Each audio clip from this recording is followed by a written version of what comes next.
এই যে শুনছো? তোমাকেই বলছি, আমাদের চ্যানেলটি সাবস্ক্রাইব করে দাও না প্লিজ।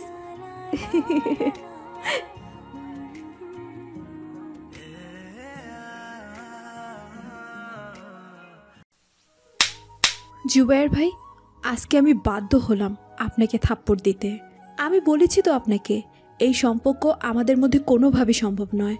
বাবা আমার মতামত না জেনে আপনার সঙ্গে আমার বিয়ে দিয়েছে, কিন্তু বিশ্বাস করুন আমি কখনো আপনাকে সেই চোখে দেখিনি, আর না দেখতে পারবো। এতক্ষণ এই কথাগুলো জুবায়েরকে বলল বৃষ্টি। জুবায়ের যেন আজকে কিছুই বলতে পারল না, কারণ এতগুলো বছর ধরে যে মেয়েকে একতরফা ভালোবেসে এসেছে, আজকে সেই মেয়ে তার বউ হয়েও তাকে 2 টাকার মর্যাদাটা পর্যন্ত দিল না।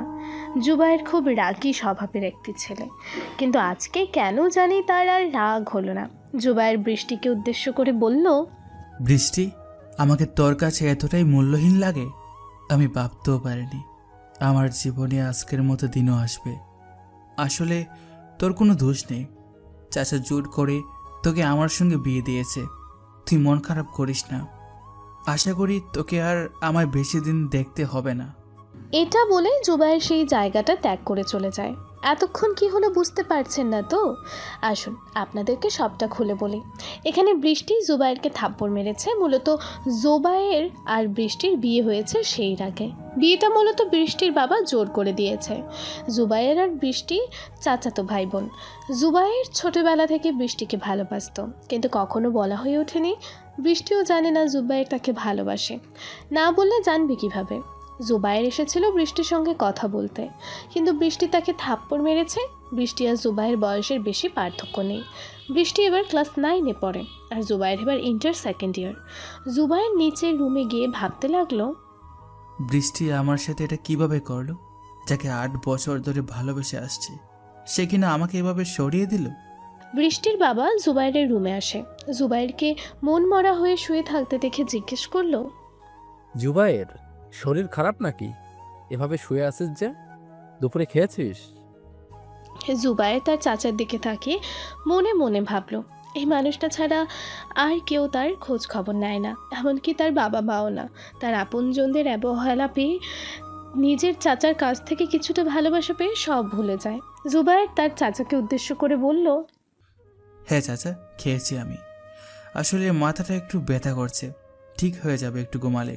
জুবায়েরের চাচা জুবায়েরকে বলল, তোর বৃষ্টির সাথে কথা হয়েছে? বৃষ্টি কি স্বাভাবিকভাবে নিতে পেরেছে তোদের সম্পর্কটাকে?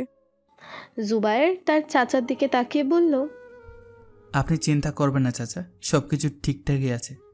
বৃষ্টি একটু শকড হয়েছে, হঠাৎ করে বিয়েটা হয়েছে তো তাই। আচ্ছা ঠিক আছে, সমস্যা নেই। আমি জানি তুই ওকে বুঝিয়ে নিতে পারবি। কোনো সমস্যা হলে আমাকে বলিস কিন্তু, মনে থাকবে তো? জুবায়ের বলল, অবশ্যই চাচা, আপনাকে না বললে আর কাকে বলবো। বৃষ্টির বাবা জুবায়েরকে বলল, তুই এখনো আমাকে চাচা বলতেছিস কেন? এখন আমি তোর শ্বশুর হই, তুই আমাকে বাবা বলে রাখবি? জুবায়ের একটু হাসি মুখে বৃষ্টির বাবার দিকে তাকিয়ে বলল, আসলে ছোটবেলা থেকে অভ্যাস হয়ে গেছে তো, তাই একটু সমস্যা হচ্ছে। প্রবলেম নেই, পরবর্তীতে ঠিক হয়ে যাবে। হ্যাঁ, যখন আমি কবরে চলে যাব তখন ঠিক করিস। এটা বললে বৃষ্টির বাবা জুবায়েরের রুম থেকে চলে যায়। আর জুবায়ের ভাবতে থাকে, যার বাবা মা ভাই বোন তাকে গুরুত্ব দিল না, শেষে কিনা নিজের চাচা তাকে এত আগলে রাখতেছে, নিজের মেয়ের সঙ্গে বিয়ে পর্যন্ত দিয়েছে। এসব ভাবতে ভাবতে জুবায়ের ঘুমিয়ে পড়ে। বৃষ্টি ছাদ থেকে নেমে নিচের রুমে গিয়ে বসে, সেখানে তার ছোট্ট বোন রাবেয়া ছিল। বৃষ্টিকে দেখে রাবেয়া বলে উঠল, আপু, জুবায়ের ভাইয়া কোথায়? ভাইয়াকে না তোমার সঙ্গে ছাদে দেখেছিলাম। বৃষ্টি রাবেয়াকে উদ্দেশ্য করে বলল, তার খবর কি আমি নিয়ে ঘুরি নাকি? দেখ গিয়ে, হয়তো নিজের রুমে পড়ে আছে। যাবে কোথায়? আমাদের বাড়ি ছাড়া আর কোথাও যাওয়ার জায়গা আছে ওর? জুবায়ের ঘুম থেকে উঠে নিচে আসছিল। হঠাৎ করে রাবেয়ার আর বৃষ্টির কথাগুলো তার কানে যায়। জুবায়ের একটা মুচকি হাসি দিয়ে কথাগুলো এড়িয়ে যায়, যেন সে কথাগুলো শুনেইনি। এভাবে আজকের দিন গিয়ে রাত হয়। জুবায়ের সন্ধ্যার পর পড়তে বসে, আর জুবায়েরের চাচাতো ভাই বোন এবং ফুফাতো ভাই বোন একসঙ্গে আড্ডা দিতে থাকে। জুবায়ের তার পড়া শেষ করে ফ্রেশ হয়ে আসে, তখনই তার চাচির মানে তার শাশুড়ির ডাক পড়ে নিচে খেতে যাওয়ার জন্য। এই জুবায়ের, খেতে আয়, সকলে বসে আছি তোর জন্য। আসতেছি চাচি।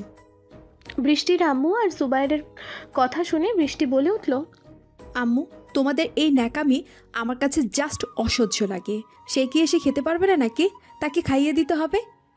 বৃষ্টি, কি হচ্ছে এসব? এমন করে কথাবার্তা বলতেছো কেন? ভুলে যেও না এখন সে তোমার স্বামী হয়। বৃষ্টির বাবা বৃষ্টির কথা শুনে কিছুই বললেন না। তিনি হয়তো ভাবতেছেন সব কিছুই ঠিক হয়ে যাবে, শুধু একটু সময়ের অপেক্ষা। সেই সুযোগে জুবাইর এসে চেয়ার নিয়ে বসে। বৃষ্টির আম্মু জুবাইরকে খেতে দেয়। সবার খাওয়ার মাঝে হঠাৎ করে জুবাইর বলে উঠল, চাচা, আমি একটু বাড়িতে যাব কালকে। এখন আমাদের কলেজ 10 দিনের বন্ধ দিয়েছে, তাই আমি চেয়েছিলাম বাইরে থেকে কিছুদিন ঘুরে আসতে। ঠিক আছে, তুই যেহেতু বাড়িতে যেতে চাচ্ছিস আমি না করব না, কিন্তু তোর বাবা মায়ের সঙ্গে কোনো খারাপ ব্যবহার করিস না। তারা যতই কুকুরের ন্যায় আচরণ করুক। জুবাইর আর কিচ্ছু বলল না। সে চুপচাপ খেয়ে উপরে চলে যেতে থাকে। তার আগে বৃষ্টি খেয়ে চলে যায়। জুবাইর বাড়িতে যাবে এটা বৃষ্টি জানে না, তাই জুবাইর বৃষ্টির রুমে যায় বৃষ্টিকে জানাতে। জুবাইর বৃষ্টির রুমে নক না করেই ঢুকে যায়। এটা দেখে বৃষ্টির রাগে গা জ্বলে ওঠে। তখন জুবাইরকে উদ্দেশ্য করে সে বলল, এই, তুই আমার রুমে ঢুকেছিস কেন? ছোট লোক কোথাকার, জানিস না একটা মেয়ের রুমে ঢুকতে গেলে আগে তার পারমিশন নিতে হয়? আর কীভাবেই বা জানবি? মা বাবা তো আগে বাড়ি থেকে বের করে দিয়েছে, পারিবারিক শিক্ষাটা পর্যন্ত দিতে পারেনি। আচ্ছা, তুই আমার রুমে কেন আসলি হঠাৎ করে? তুই কি তোর স্বামীর অধিকার ফলাতে এসেছিস? জুবাইর বৃষ্টির কথা শুনে অবাক হয়ে যায়। বৃষ্টি, আমি তোমার চেয়ে বড়। সম্মান করো আর না করো এটা সম্পূর্ণই তোমার ব্যাপার, কিন্তু আমি তোমার হাজব্যান্ড, এটাও মনে রাখতে হবে তো। আর তুমি তো আগে এমন ছিলে না, এখন এরকম হয়ে গেলে কেন? বৃষ্টি জুবাইরকে বলল, কিসের হাজব্যান্ড? তোকে আমি কখনো হাজব্যান্ড হিসেবে মানব না। ভুলে যাস না, আমি তোকে নিজের ইচ্ছায় বিয়ে করিনি, বাবার জোরাজোরিতে বিয়ে করেছি। সো আমার কাছে হাজব্যান্ডের দায়িত্ব ফলাতে আসবি না।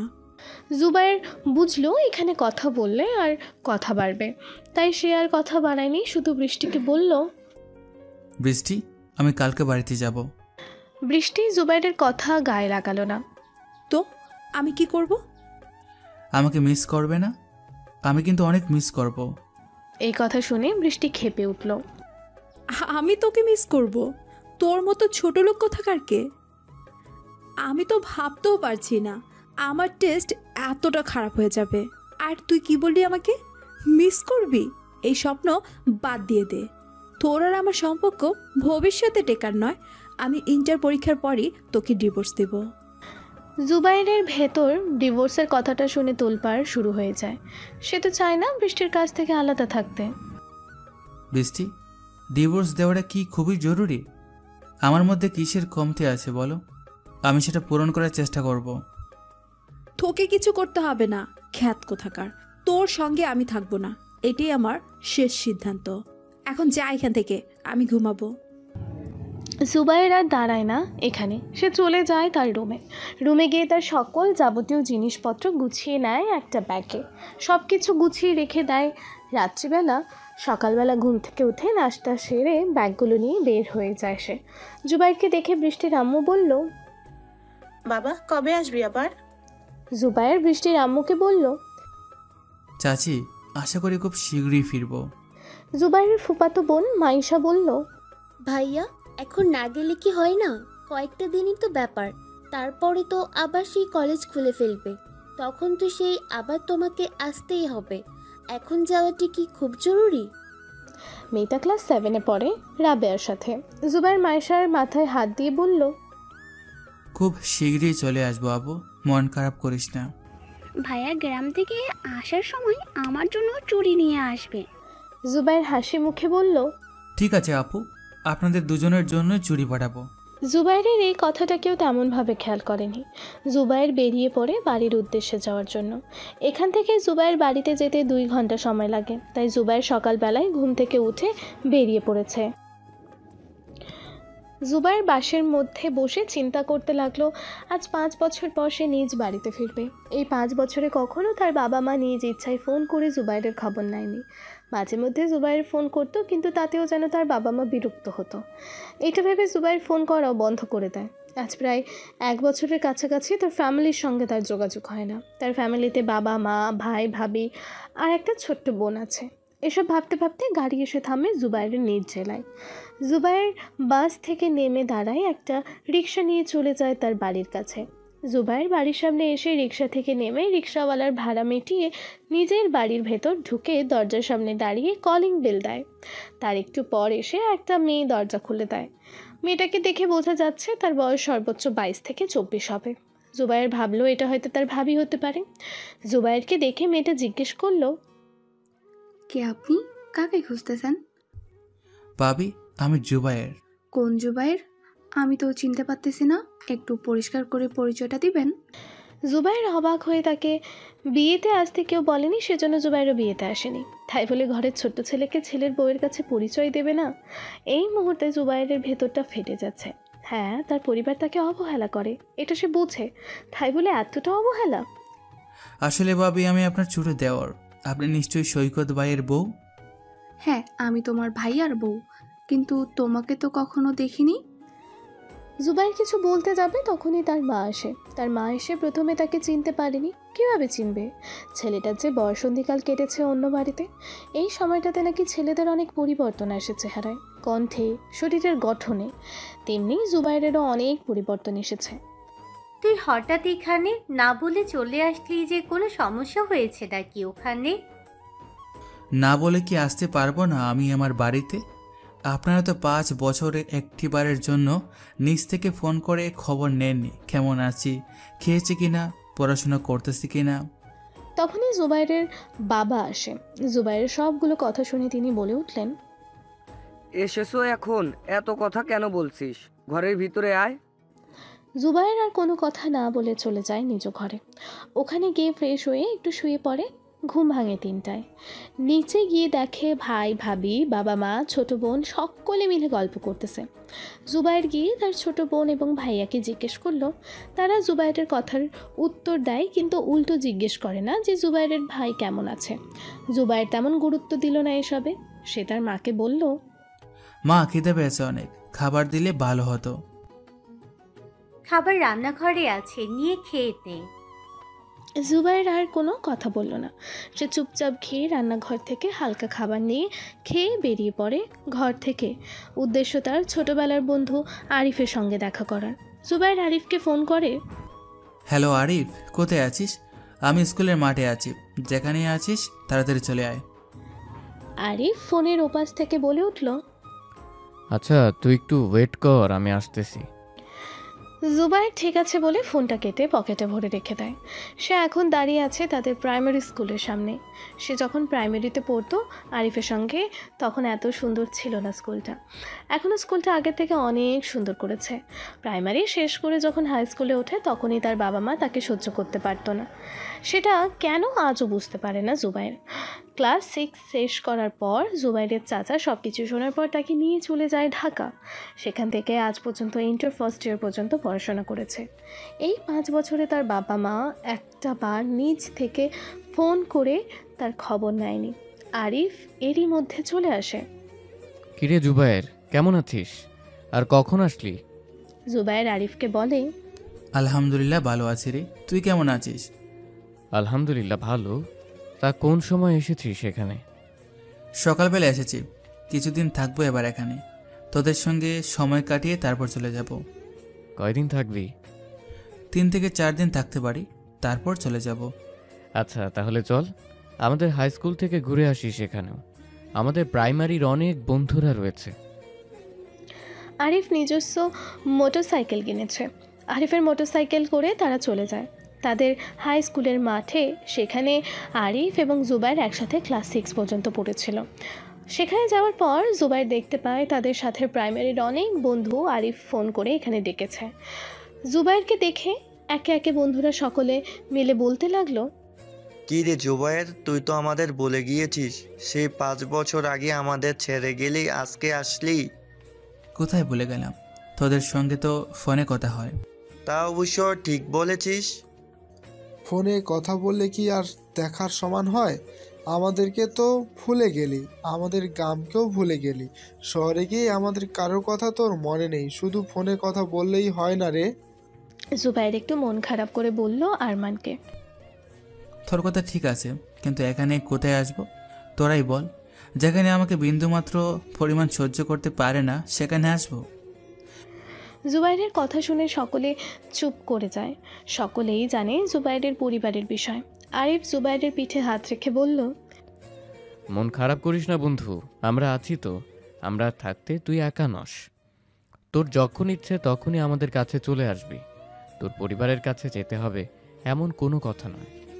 জুবাইর আরিফের কথার পাল্টে জবাব দিল, এখন হয়তো চাইলেও আসতে পারবো না রে। আরিফ, আরমান, নাহিদ তিনজনই জুবাইরের দিকে প্রশ্নসিক্ত চাহনিতে তাকিয়ে থাকে। সেটা বুঝতে পেরে জুবাইর বলল, আরে আমি এখন কিছু বলতে চাচ্ছি না, 3 দিন পর তোরাই জানতে পারবি। তারা তিনজন আর কিছু বলল না। সারা বিকেল ঘোরাঘুরি করে জুবাইরের বাড়িতে আসে রাত 8টায়। এসে দেখে সকলে খেতে বসেছে। এটা দেখে জুবাইর ফ্রেশ হয়ে খেতে আসে। জুবাইর যে 5 বছর পর নিজ বাড়িতে ফিরেছে তাতে কোনো ভ্রুক্ষেপ নেই কারোর। জুবাইরের বোন রাইজা এবার ক্লাস 10-এ পড়ে। সেও ভাইয়ের প্রতি তেমন একটা আগ্রহী নয়। জুবাইর টেবিলে বসার পরেই তার ভাবি তাকে শুধু একটু আধটু খাবার তার দিকে দিচ্ছিল, কিন্তু কেউ তার সঙ্গে কোনো কথা বলেনি। এটা দেখে জুবাইরও কিছু বলেনি। জুবাইর তাড়াতাড়ি করে নিজের খাওয়া শেষ করে চলে যায় নিজ রুমে। সেখান থেকে একটু রেস্ট করে নিচে আসবে ভেবে রুম থেকে বের হয়। রুম থেকে বের হয়ে ব্যালকনিতে আসার পরেই শুনতে পেল তার মার কণ্ঠ, বৌমা, তুমি জুবাইরকে এভাবে খাবার এগিয়ে দিচ্ছিলে কেন? খাবারের তরকারি সবগুলো তো আমাদের দিকেই ছিল, সেজন্য জুবাইরের দিকে দিয়েছিলাম। জুবাইরের মা এবং বাবা বলে উঠলেন, ওর সঙ্গে বেশি কথা বলো না বাবা, বেশি আদর যত্ন করতে যেও না, তখন দেখবে এইখানে পড়ে থাকবে, এখান থেকে আর যাবে না। ও এখানে হঠাৎ কেন এসেছে? কোনো না কোনো মতলবে তো এসেছে। আমার কি মনে হয় জানো ভাইয়া, বাবার সম্পত্তিতে ভাগ নিতে এসেছে। ওকে কে সম্পত্তির ভাগ দেবে? বাদ দিয়ে এখন এসব কথা। আর যেটা বলেছি বৌমা, সেটা মাথায় রেখো তুমি। ভাবিও তাদের কথার বাইরে যায়নি। জুবাইর এই কথাগুলো শুনে নিচে এসে দাঁড়ায় সবার সামনে। আচ্ছা বাবা, আমার বয়সটা কত? থাক, আপনার বলতে হবে না, আপনারা কেউই বলতে পারবেন না। 16 বছর 8 মাস। এই 16 বছরে আপনারা কেউ কি আমায় স্নেহভরা দৃষ্টিতে তাকিয়ে দেখেছিলেন কখনো? আমি যখন বুঝতে শিখেছি তখন থেকে আমার মনে পড়ে না। জানেন, আমি আজও জানি না আপনাদের এই অবহেলার কারণ কি। সেটা যদি আমি জানতাম তাহলে আমি সেই ভুলটা সংশোধন করে নিতাম। আর বাবা, মা, আপনাদেরকে বলতেছি, আপনারা ভয় পাবেন না। আমি এখানে 3 দিনের বেশি থাকবো না। আর রাইসা, ভাইয়া, তোমাদের দুজনকে বলতেছি, আমার এই জায়গার প্রতি কোনো লোভ নেই। যদি থাকতো এই 5 বছরে তোমাদের কাছ থেকে টাকা না নিয়ে চলতাম না। তোমাদের কি নেই? এত বড় বিজনেস, কোটি কোটি টাকা। তারপরও আমি নিজেকে টিউশনি করে চালিয়ে নিই। কেন জানো? তোমাদের কাছ থেকে হাত পাততে চাই না বলে। তোমরা তো আমাকে এই পরিবারে কেউ মনে করো না। আচ্ছা যাই হোক, বাদ দাও। 3 দিনের থেকে 1 দিন চলে গিয়েছে, আর মাত্র 2 দিন। এই 2টা দিন কোনোভাবে সহ্য করে নাও। আশা করি আমার মুখ আর কখনো দেখতে হবে না তোমাদের। এটা বলে সেখান থেকে উপরে চলে যায় জুবাইর। সে ঘর থেকে বেরিয়েছিল তার বাবা মাকে এবং পরিবারের সকলকে কিছু কথা বলবে বলে, কিন্তু সে এখানে এসে যা শুনতে পেল তাতে তার কোনো কিছুই তার মাথায় ছিল না। আজকের মতো চলে যায় রাতটা। সকালবেলা ঘুম থেকে উঠে জুবাইর চলে যায় আরিফের কাছে। জুবাইর আরিফকে নিয়ে চলে যায় মার্কেটে। সেখানে গিয়ে অনেক অনেক শীতের কাপড় কিনতে দেখে আরিফ কিছুটা অবাক হয়ে যায়। তারপর সে জুবাইরকে জিজ্ঞেস করে, কিরে জুবাইর, তুই এত এত শীতের কাপড় কেন নিচ্ছিস? এখনো তো শীত আসেনি। শীত আসতে তো আরো অনেক দেরি। এখন কিছু বলতে চাচ্ছি না, তোর বাসায় গিয়ে একেবারে সব কিছু তোকে খুলে বলবো। আরিফ নিজেও আর কোনো প্রশ্ন করেনি। কয়েক ঘন্টা পর যখন জুবাইরের শপিং শেষ হয় তখন জুবাইর বলল, আরিফ চল দুপুরের খাবারটা বাইরে থেকে খেয়ে তারপর তোর বাসায় যাব। না না মা, বাড়িতে রান্না করেছে তোর জন্য। বাড়িতে চল, বাড়িতে গিয়ে তারপর দুপুরের খাবার খাবো। জুবাইর আর কিছু বলল না। জুবাইর আরিফ মিলে চলে যায় আরিফদের বাসায়। সেখানে গিয়ে দুপুরের লাঞ্চ করে আরিফ আর জুবাইর মিলে সব কিছু গুছিয়ে লাগেজে পড়ে নেয়। তৎক্ষণাৎ আরিফ জিজ্ঞেস করলো, জুবাইর, তুই তো বলেছিলি বাড়িতে এসে বলবি। এখন আমাকে সবটা বল, কাহিনী কি? তুই এত কিছু করেছিস কেন? আরিফ, কালকে আমার ফ্লাইট আমেরিকা চলে যাচ্ছে। জানি না আর দেশে ফিরবো কিনা। আমি চাই না আর এই দেশে ফিরতে। যেখানে আপন বলতে কোনো কিছু নেই সেখানে ফিরে কি হবে? জুবাইরের কথা শুনে আরিফ তবদা খেয়ে যায়। তারপর আরিফ নিজেকে স্বাভাবিক করে বলল, তুই যে চলে যাচ্ছিস তুই আমাকে আগে একবার বলেছিস? ভাই, কাউকেই বলা হয়নি। চাচা ছাড়া আমার তো আর কেউ নেই, তারা থেকেও নেই। চাচাকেও বলা হয়নি। বাড়িতে এসেছিলাম বলতে, কিন্তু বলতে পারিনি। বলতে পারিসনি মানে? তুই চলে যাচ্ছিস আর পরিবারের কাউকে জানাবি না? আমি বলার জন্য রুম থেকে নিচে এসেছিলাম, তখনই শুনতে পাই তাদের কথোপকথন। তাদের মধ্যে যা যা কথা হয়েছিল সব কিছুই আরিফকে বলল। ভাই আমি বুঝতে পারতেছি না, তারা কি তোর আসল পরিবার নাকি একটা পরিবার? কিভাবে তার সন্তানের সাথে এরকম করতে পারে? হয়তো আমার ভাগ্যে এরকমই লেখা ছিল। বাদ দে এখন। আমি বাড়িতে যাব। এখন বাড়িতে গিয়ে সব প্রয়োজনীয় কাগজপত্র গুছিয়ে রাত 2টা থেকে 3টার দিকে তোর কাছে চলে আসবো। সরি ফ্লাইট যেতে যেতে 2 ঘন্টার সময় লাগবে। চল আমিও যাব তোর সাথে। না, তোকে যেতে হবে না। আমি চাই না আমি বিদেশ চলে যাওয়ার পর আমার ফ্যামিলি জানতে পারুক। তুই কখনো কাউকে বলবি না। ঠিক আছে, সমস্যা নেই। সাবধানে যাস আর সাবধানে আসিস। জুবাইর আর কিছু না বলে বেরিয়ে পড়ে বাড়ির উদ্দেশ্যে। বেশ কিছুক্ষণ পর বাড়িতে আসার পর দেখতে পায় তার মা, বোন, ভাবি সোফায় বসে গল্প করতেছে। জুবাইর কিছু না বলে তার রুমে চলে যায়। তারাও জুবাইরকে দেখে কিছু বলেনি। জুবাইর নিজের রুমে বসে আর কিছু জিনিসপত্র গুছিয়ে রেখে দেয়। এগুলো করতে করতে রাত 8টা বেজে যায়। হঠাৎ মনে পড়ে তার প্রয়োজনীয় কিছু কাগজপত্র কপি করতে হবে। তাই আর দেরি না করে বেরিয়ে পড়ে প্রয়োজনীয় কাগজপত্রগুলো সাথে নিয়ে। নিচে এসে দেখে তার বাবা মা পুরো পরিবার একসাথে খেতে বসেছে। এটা দেখেও জুবাইর বাইরে চলে যায়। রাত 9টায় প্রয়োজনীয় কাগজপত্রগুলো কপি করে নিজের রাতের ডিনার বাইরে থেকে শেষ করে তারপর একেবারে বাসায় ঢোকে। জুবাইরকে ঢুকতে দেখে জুবাইরের আম্মু বললেন, এত রাত পর্যন্ত কোথায় ছিলি? খাবার খেয়ে নে, টেবিলে রাখা আছে। ধন্যবাদ আপনাকে বলার জন্য। আমার খিদে নেই, বাইরে থেকে খেয়ে এসেছি। জুবাইরের মা আজকে জুবাইরের কথা শুনে একটু বেশি অবাক হয়। তাকে যতই অবহেলা করুক না কেন, জুবাইর কখনো তার আম্মুকে তুমি ছেড়ে আপনি করে বলতো না। আজকে হঠাৎ করে সে আপনি করে বলল। জুবাইরের মায়ের মনটা খারাপ হয়ে যায়। জুবাইর এখানে দেরি করে না চলে যায় তার নিজের রুমে গিয়ে বসে বৃষ্টিকে কয়েকটা ফোন করলো, কিন্তু বৃষ্টি তার ফোন রিসিভ করেনি। সেই জন্য জুবাইর বৃষ্টির মেসেঞ্জারে একটা SMS পাঠিয়ে দেয়। বৃষ্টি, আশা করি ভালো আছো। ভালো থাকবেই না বা কেন? আমি তো চলে এসেছি, তোমার জীবন থেকে তো সরে এসেছি। জানো, আমার না অনেক স্বপ্ন ছিল তোমাকে নিয়ে। যখন বুঝতে শিখেছি তখন থেকে শুধু তোমাকেই বুকের মধ্যে রেখেছি। আমি স্বপ্ন ভাবতে পারিনি যে এত তাড়াতাড়ি তোমাকে পেয়ে গিয়েও হারিয়ে ফেলবো। তোমার জন্য এতদিন অপেক্ষা করতে পেরেছি। এখন আমার জন্য যদি তুমি কষ্ট পেয়ে থাকো তাহলে তার জন্য আমি দুঃখিত। আমি চাই না আমার ভালোবাসার মানুষটা কষ্ট পাক। সেই জন্য তোমার থেকে অনেক দূরে চলে যাব। জানো, আমি জীবনে কল্পনা করতে পারিনি যে তুমি আমাকে থাপ্পড় মারবে, কিন্তু তাতে আমি কোনো কিছু মনে করিনি। জানো, তুমি যখন বুঝতে শিখেছো তখন থেকে পরিবারের অবহেলা পেয়ে বড় হয়েছি। বাবার কোটি কোটি টাকা থাকতো, নিজের টিউশনি করিয়ে নিজের খরচ চালিয়েছি। সেদিন ছাদে তোমাকে একটা কথা বলতে গিয়েছিলাম, কিন্তু তার আগেই অন্য কিছু হয়ে গেল আমাদের মাঝে। বাদ দাও সেসব কথা, এখন বললে আর লাভ নেই। শুধু এতটুকু জেনে রাখো, 8 বছরে যতটুকু তোমায় ভালোবাসতে পেরেছি, এখন থেকে ঠিক ততটাই ঘৃণা করব তোমাকে। তুমি তো আমার কাছে ডিভোর্স চেয়েছিলে, ঠিক সময় সেটা পাঠিয়ে দিব। আশা করি আমার মুখ আর তোমাকে দেখতে হবে না। শুধু তোমাকে নয়, আমার পরিবারের কাউকেই না। অবশেষেও এটাই বলবো, ভালো থেকো আমার না হওয়া মহারানী। আর হ্যাঁ, এই মেসেজটা যখন পড়বে তখন হয়তো আর আমি আপনাদের আশেপাশেও থাকবো না। যদি কোনো ভুল করে থাকি তাহলে মাফ করে দিও। এই মেসেজটা লিখে সেন্ড করে দেয় বৃষ্টির ফোনে। রাত তখন 2টা।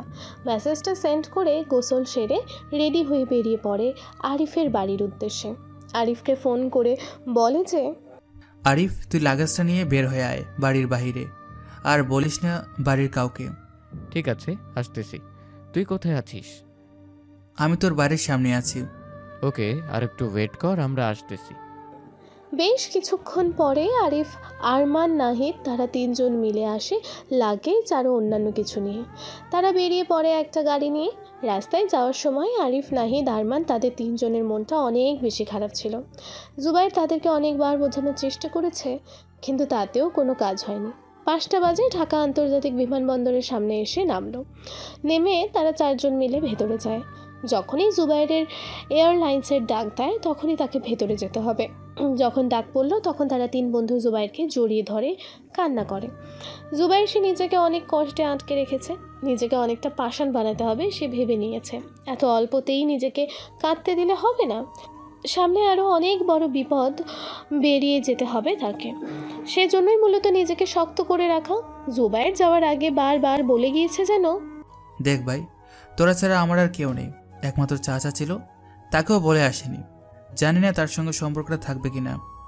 যা কিছুই হয়ে যাক না কেন, কখনো তোরা আমার ফ্যামিলির কাছে বা কারো কাছে বলবি না আমি কোথায় আছি।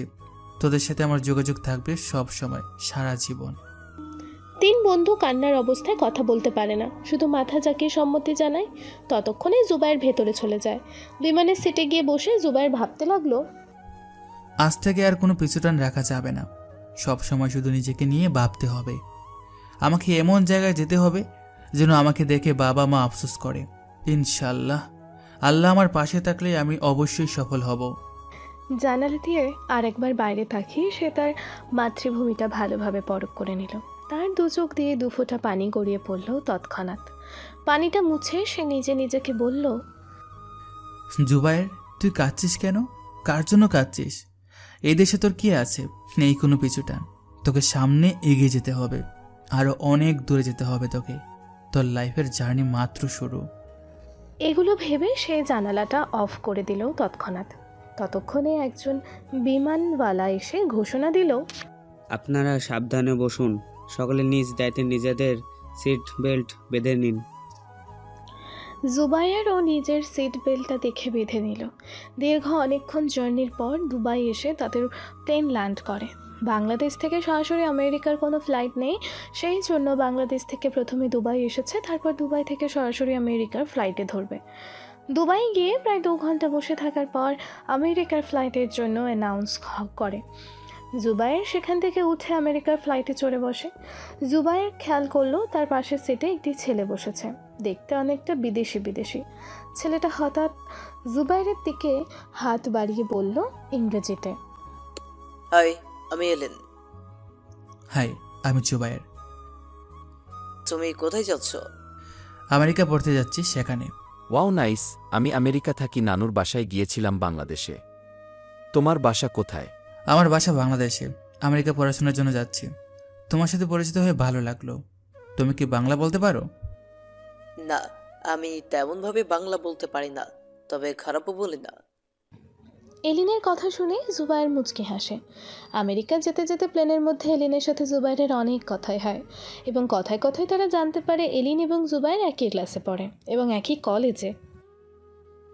জুবাইর, তুমি আমার বাসায় থাকবে? আমার সাথে আমার কোনো ভাই নেই, তুমি আমার সঙ্গে আমার বাসায় থাকবে? এটা কি করে হয় এলিন? তোমার বাবা মা আমাকে চেনে না, তুমি আমাকেও ভালো করে চেনো না। একটা অচেনা মানুষকে বাড়িতে রাখা ঠিক না। জুবাইর, তুমি হয়তো ভুলে যাচ্ছ, আমরা একই ক্লাসে একই কলেজে পড়ি। শেষ পর্যন্ত এলিনের জোড়াজোড়িতে জুবাইর রাজি হতে হয় তার বাড়িতে থাকার জন্য। আর ওইদিকে বৃষ্টিদের বাড়িতে বৃষ্টি যখন ঘুম থেকে উঠে ডাটা অন করলো তখন তার ফোনে এসএমএসটা পৌঁছে যায়। এসএমএসটা পড়ে এসে কিছুক্ষণ তবধা খেয়ে বসে থাকে সে। কি, এই ছেলে আবার কোথায় চলে গিয়েছে? যা হয়েছে ভালো হয়েছে, আমার লাইফ থেকে তো চলে গিয়েছে, আর ডিভোর্স বলছে দিয়ে দিবে, কিন্তু ছেলেটা যাবে কোথায়? বৃষ্টি যতই মুখে জুবাইরকে অপেক্ষা করুক না কেন, জুবাইর নেই এই কথাটা মনে পড়তেই বৃষ্টির মনের একটা কোণে একটু খারাপ লাগা কাজ করে, কিন্তু সে পাত্তা দেয় না। বৃষ্টি মেসেজটা পড়ে তেমন একটা পাত্তা দেয় না, কারণ সে জানে জুবাইর নিজ বাড়িতে গিয়েছে, হয়তো এখন তার সঙ্গে ভালো ব্যবহার করতেছে, সেজন্য সে চিন্তা করতেছে ওখানে থেকে যাওয়ার। আর ভাবে যখন ওরা লাথি মেরে বের করে দিবে তখন আবার ঠিকই আমাদের বাসায় ফেরত আসবে। ওইদিকে আমেরিকা গিয়ে প্লেন ল্যান্ড করে তখন এলিন জুবাইরকে বলল, জুবাইর চলো আমার সাথে। জুবাইর এলিনের কথায় এলিনের পেছনে যেতে থাকে। বেশ কিছুক্ষণ পর গাড়ি থেকে নেমে দাঁড়ায় এলিন আর জুবাইর। একটা বাড়ি দেখতে শুনতে তেমন বেশি বড় নয়, আবার ছোট নয়। এলিনা আস্তে আস্তে জুবাইরকে নিয়ে বাড়িটার ভেতরে যায়। ভেতরে গিয়ে দেখতে পায় দুইজন নারীর মধ্যে একজনের বয়স 35 থেকে 40-এর কাছাকাছি আর অন্যজনের 10 থেকে 12-13 বছরের হবে। এলিন ছুটে গিয়ে তাদেরকে জড়িয়ে ধরে। বাবা মা কেমন আছো? আলহামদুলিল্লাহ ভালো আছি, তুমি কেমন আছো? আসতে কোনো সমস্যা হয়নি তো? না বাবা, তেমন কোনো সমস্যা হয়নি। এই যে দেখো, আমার বন্ধু জুবাইর, সে আজ থেকে আমাদের বাড়িতেই থাকবে আমার সঙ্গে। তার বাসা বাংলাদেশে, এখানকার কলেজে ভর্তি হয়েছে। আমি যেই কলেজে পড়ি সেই কলেজে, এবং আমরা একই ক্লাসে পড়ি। এদেশে ওর চেনা জানা কেউ নেই, সেই জন্য আমি ঠিক করেছি আজ থেকে জুবাইর আমার সাথে থাকবে। তোমাদের কারো কোনো আপত্তি আছে? এলিনের বাবা মা জুবাইরকে একটু পরখ করে দেখে নেয়। তারপরই এলিনের বাবা বলল, আমাদের কেন সমস্যা হবে? জুবাইর, তোমার থাকতে কোনো সমস্যা হবে না তো? আসলে আমরা ফ্যামিলিতে সবাই বন্ধুর মতো, সেজন্য যা বলি সবাই সামনাসামনি বলে ফেলি। তুমিও আমাদের ফ্যামিলির একজন। জুবাইর মাথা নাড়ায়। এলিনের মা বলল, তোমরা দুইজনে এত দূর থেকে এসেছো, ফ্রেশ হয়ে আসো, হালকা খাবার খেয়ে একটু বিশ্রাম করো। ঠিক আছে মা, তাহলে আমি জুবাইরকে আমার রুমে নিয়ে যাচ্ছি।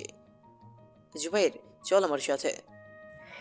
এলিনের পেছনে জুবাইর যেতে থাকে। এই রাস্তাটুকু তারা দুজন একসাথে এসেছে।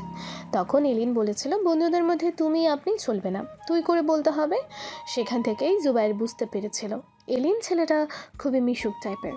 জুবাইর বুঝতেই পারেনি যে আমেরিকাতে ঢুকতে না ঢুকতেই এলিনের মতো একজন বন্ধু পেয়ে যাবে। রুমে এসে এলিন বলল, জুবাইর, জামা পাল্টে নিয়ে, এটা ওয়াশরুম, ফ্রেশ হয়ে আয়, তাড়াতাড়ি আসবি। তুই আসলে আমি যাব। ঠিক আছে, আমি যাচ্ছি। জুবাইর তার লাগেজ থেকে একটা টাওয়াল এবং জামা কাপড় বের করে ওয়াশরুমে চলে যায়।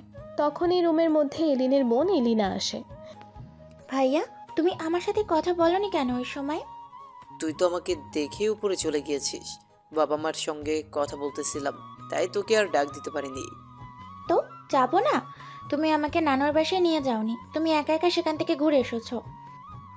যা, পরের বার যাওয়ার সময় তোকে নিয়ে যাব, সত্যি বলতেছি। তাও রাগ করে থাকিস না।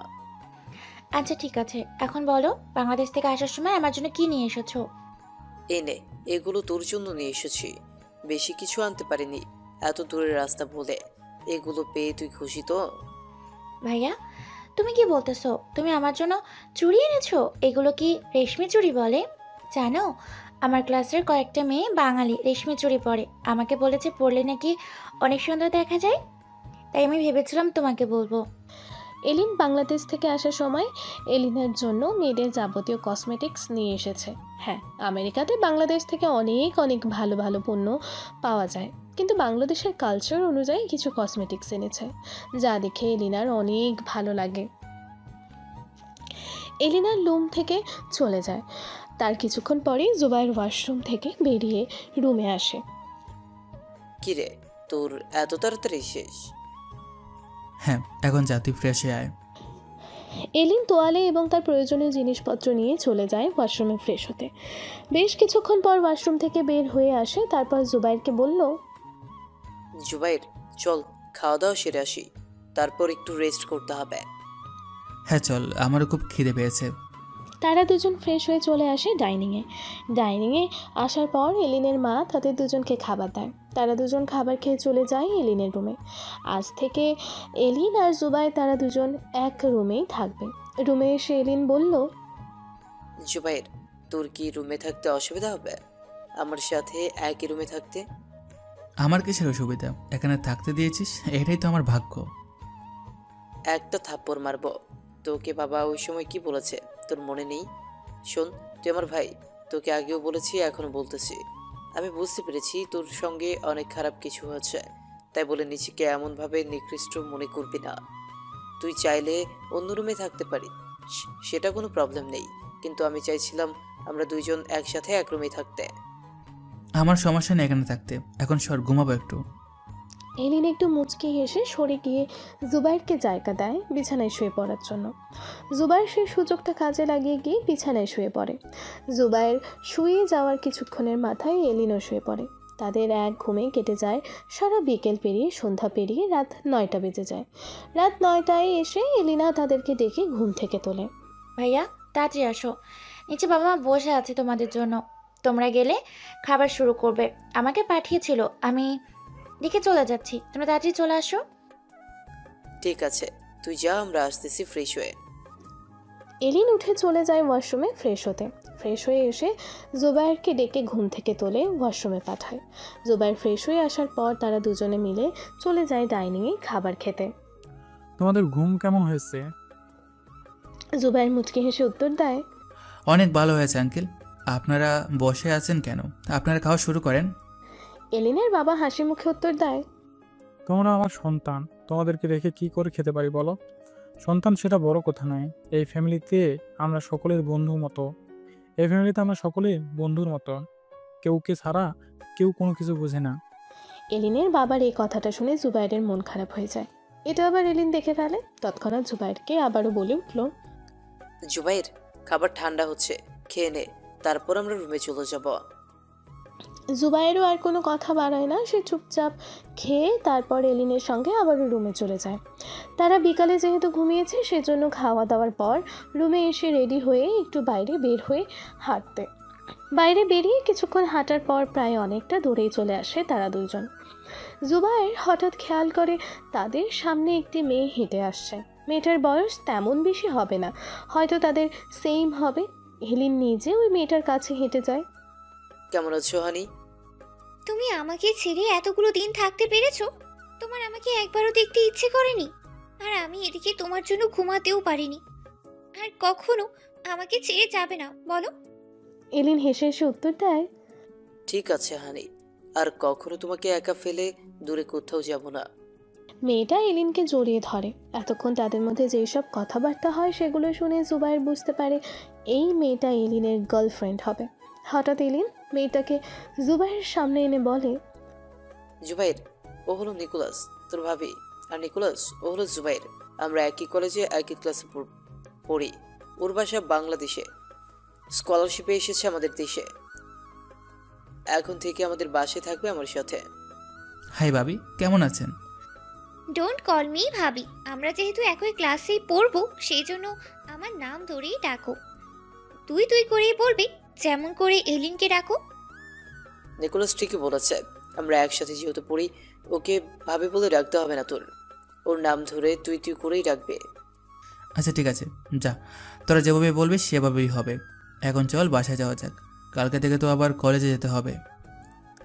নিকোলাস চলো, তোমাকে বাসায় পৌঁছে দিয়ে আনি, আর জুবাইয়ের বাড়িতে যাব। বেশ কিছুক্ষণ পর এলিন আর জুবায়ের নিকোলাসকে বাড়িতে পৌঁছে দিয়ে তারা বাসায় ফিরে আসে। বাসায় এসে জুবায়ের তার ফোনটা নিয়ে কল করলো আরিফের ফোনে। বেশ কিছুক্ষণ পর আরিফ ফোন ধরে। আরিফ ফোন ধরার পর জুবায়ের বলল, কেমন আছিস আরিফ? আমি ঠিকঠাকভাবেই পৌঁছে গেছি। এখানে এসে একটা বাসায় উঠেছি। আমার বন্ধু, তার সাথেই থাকবো। ও আর আমি একই ক্লাসে পড়ি, একই কলেজে। ঠিক আছে, সাবধানে থাকিস বন্ধু। দোয়া করি তুই যেন সফল হতে পারিস। আল্লাহ যেন তোর সকল ইচ্ছে পরিপূর্ণ করে দেন। হ্যাঁ ভাই, দোয়া করিস আল্লাহ যেন আমার সকল ইচ্ছেগুলো পরিপূর্ণ করে দেয়। জুবায়ের, তুই তোর চাচাকে বলেছিস, তার সঙ্গে যোগাযোগ করেছিস? না, এখন করব না। আর কিছুদিন পর চাচার সঙ্গে যোগাযোগ করব। এখন চাচার সঙ্গে যোগাযোগ করা যাবে না। ঠিক আছে, তুই যেভাবে ভালো মনে করিস কর। যদি কোনো কিছুর প্রয়োজন পড়ে বিনা দ্বিধায় বলে ফেলবি। আমি যতটুকু পারি ততটুকু সাহায্য করব। ধন্যবাদ বন্ধু তোকে। আরিফের সঙ্গে বেশ কিছুক্ষণ সময় কথা বলে ফোন রেখে দেয়।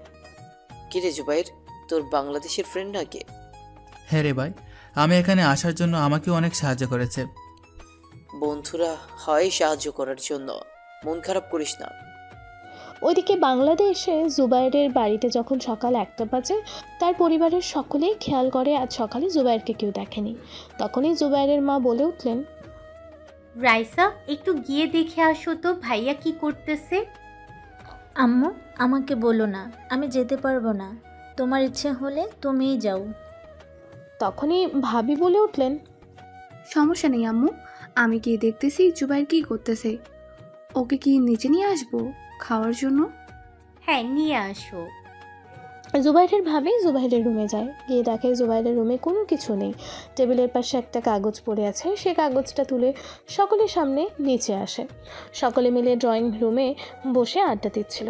তখনই জুবাইরের ভাবির মনমরা মুখটা দেখে জুবাইরের ভাই বলে উঠল, কি বেশি দরদ দেখাতে গিয়েছিলে?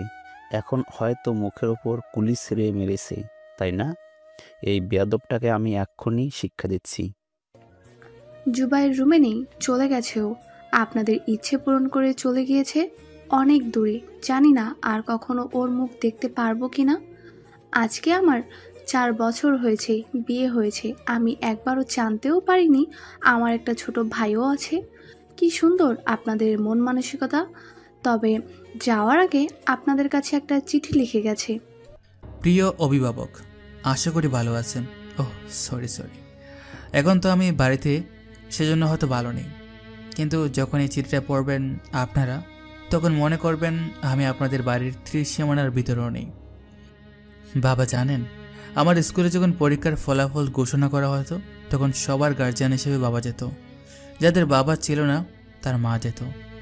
আমার খুব ইচ্ছা হতো আপনি গিয়ে আমার রেজাল্ট নিয়ে আসবেন, কিন্তু আমার ভাগ্যে হয়তো আল্লাহ এগুলো লিখেনি।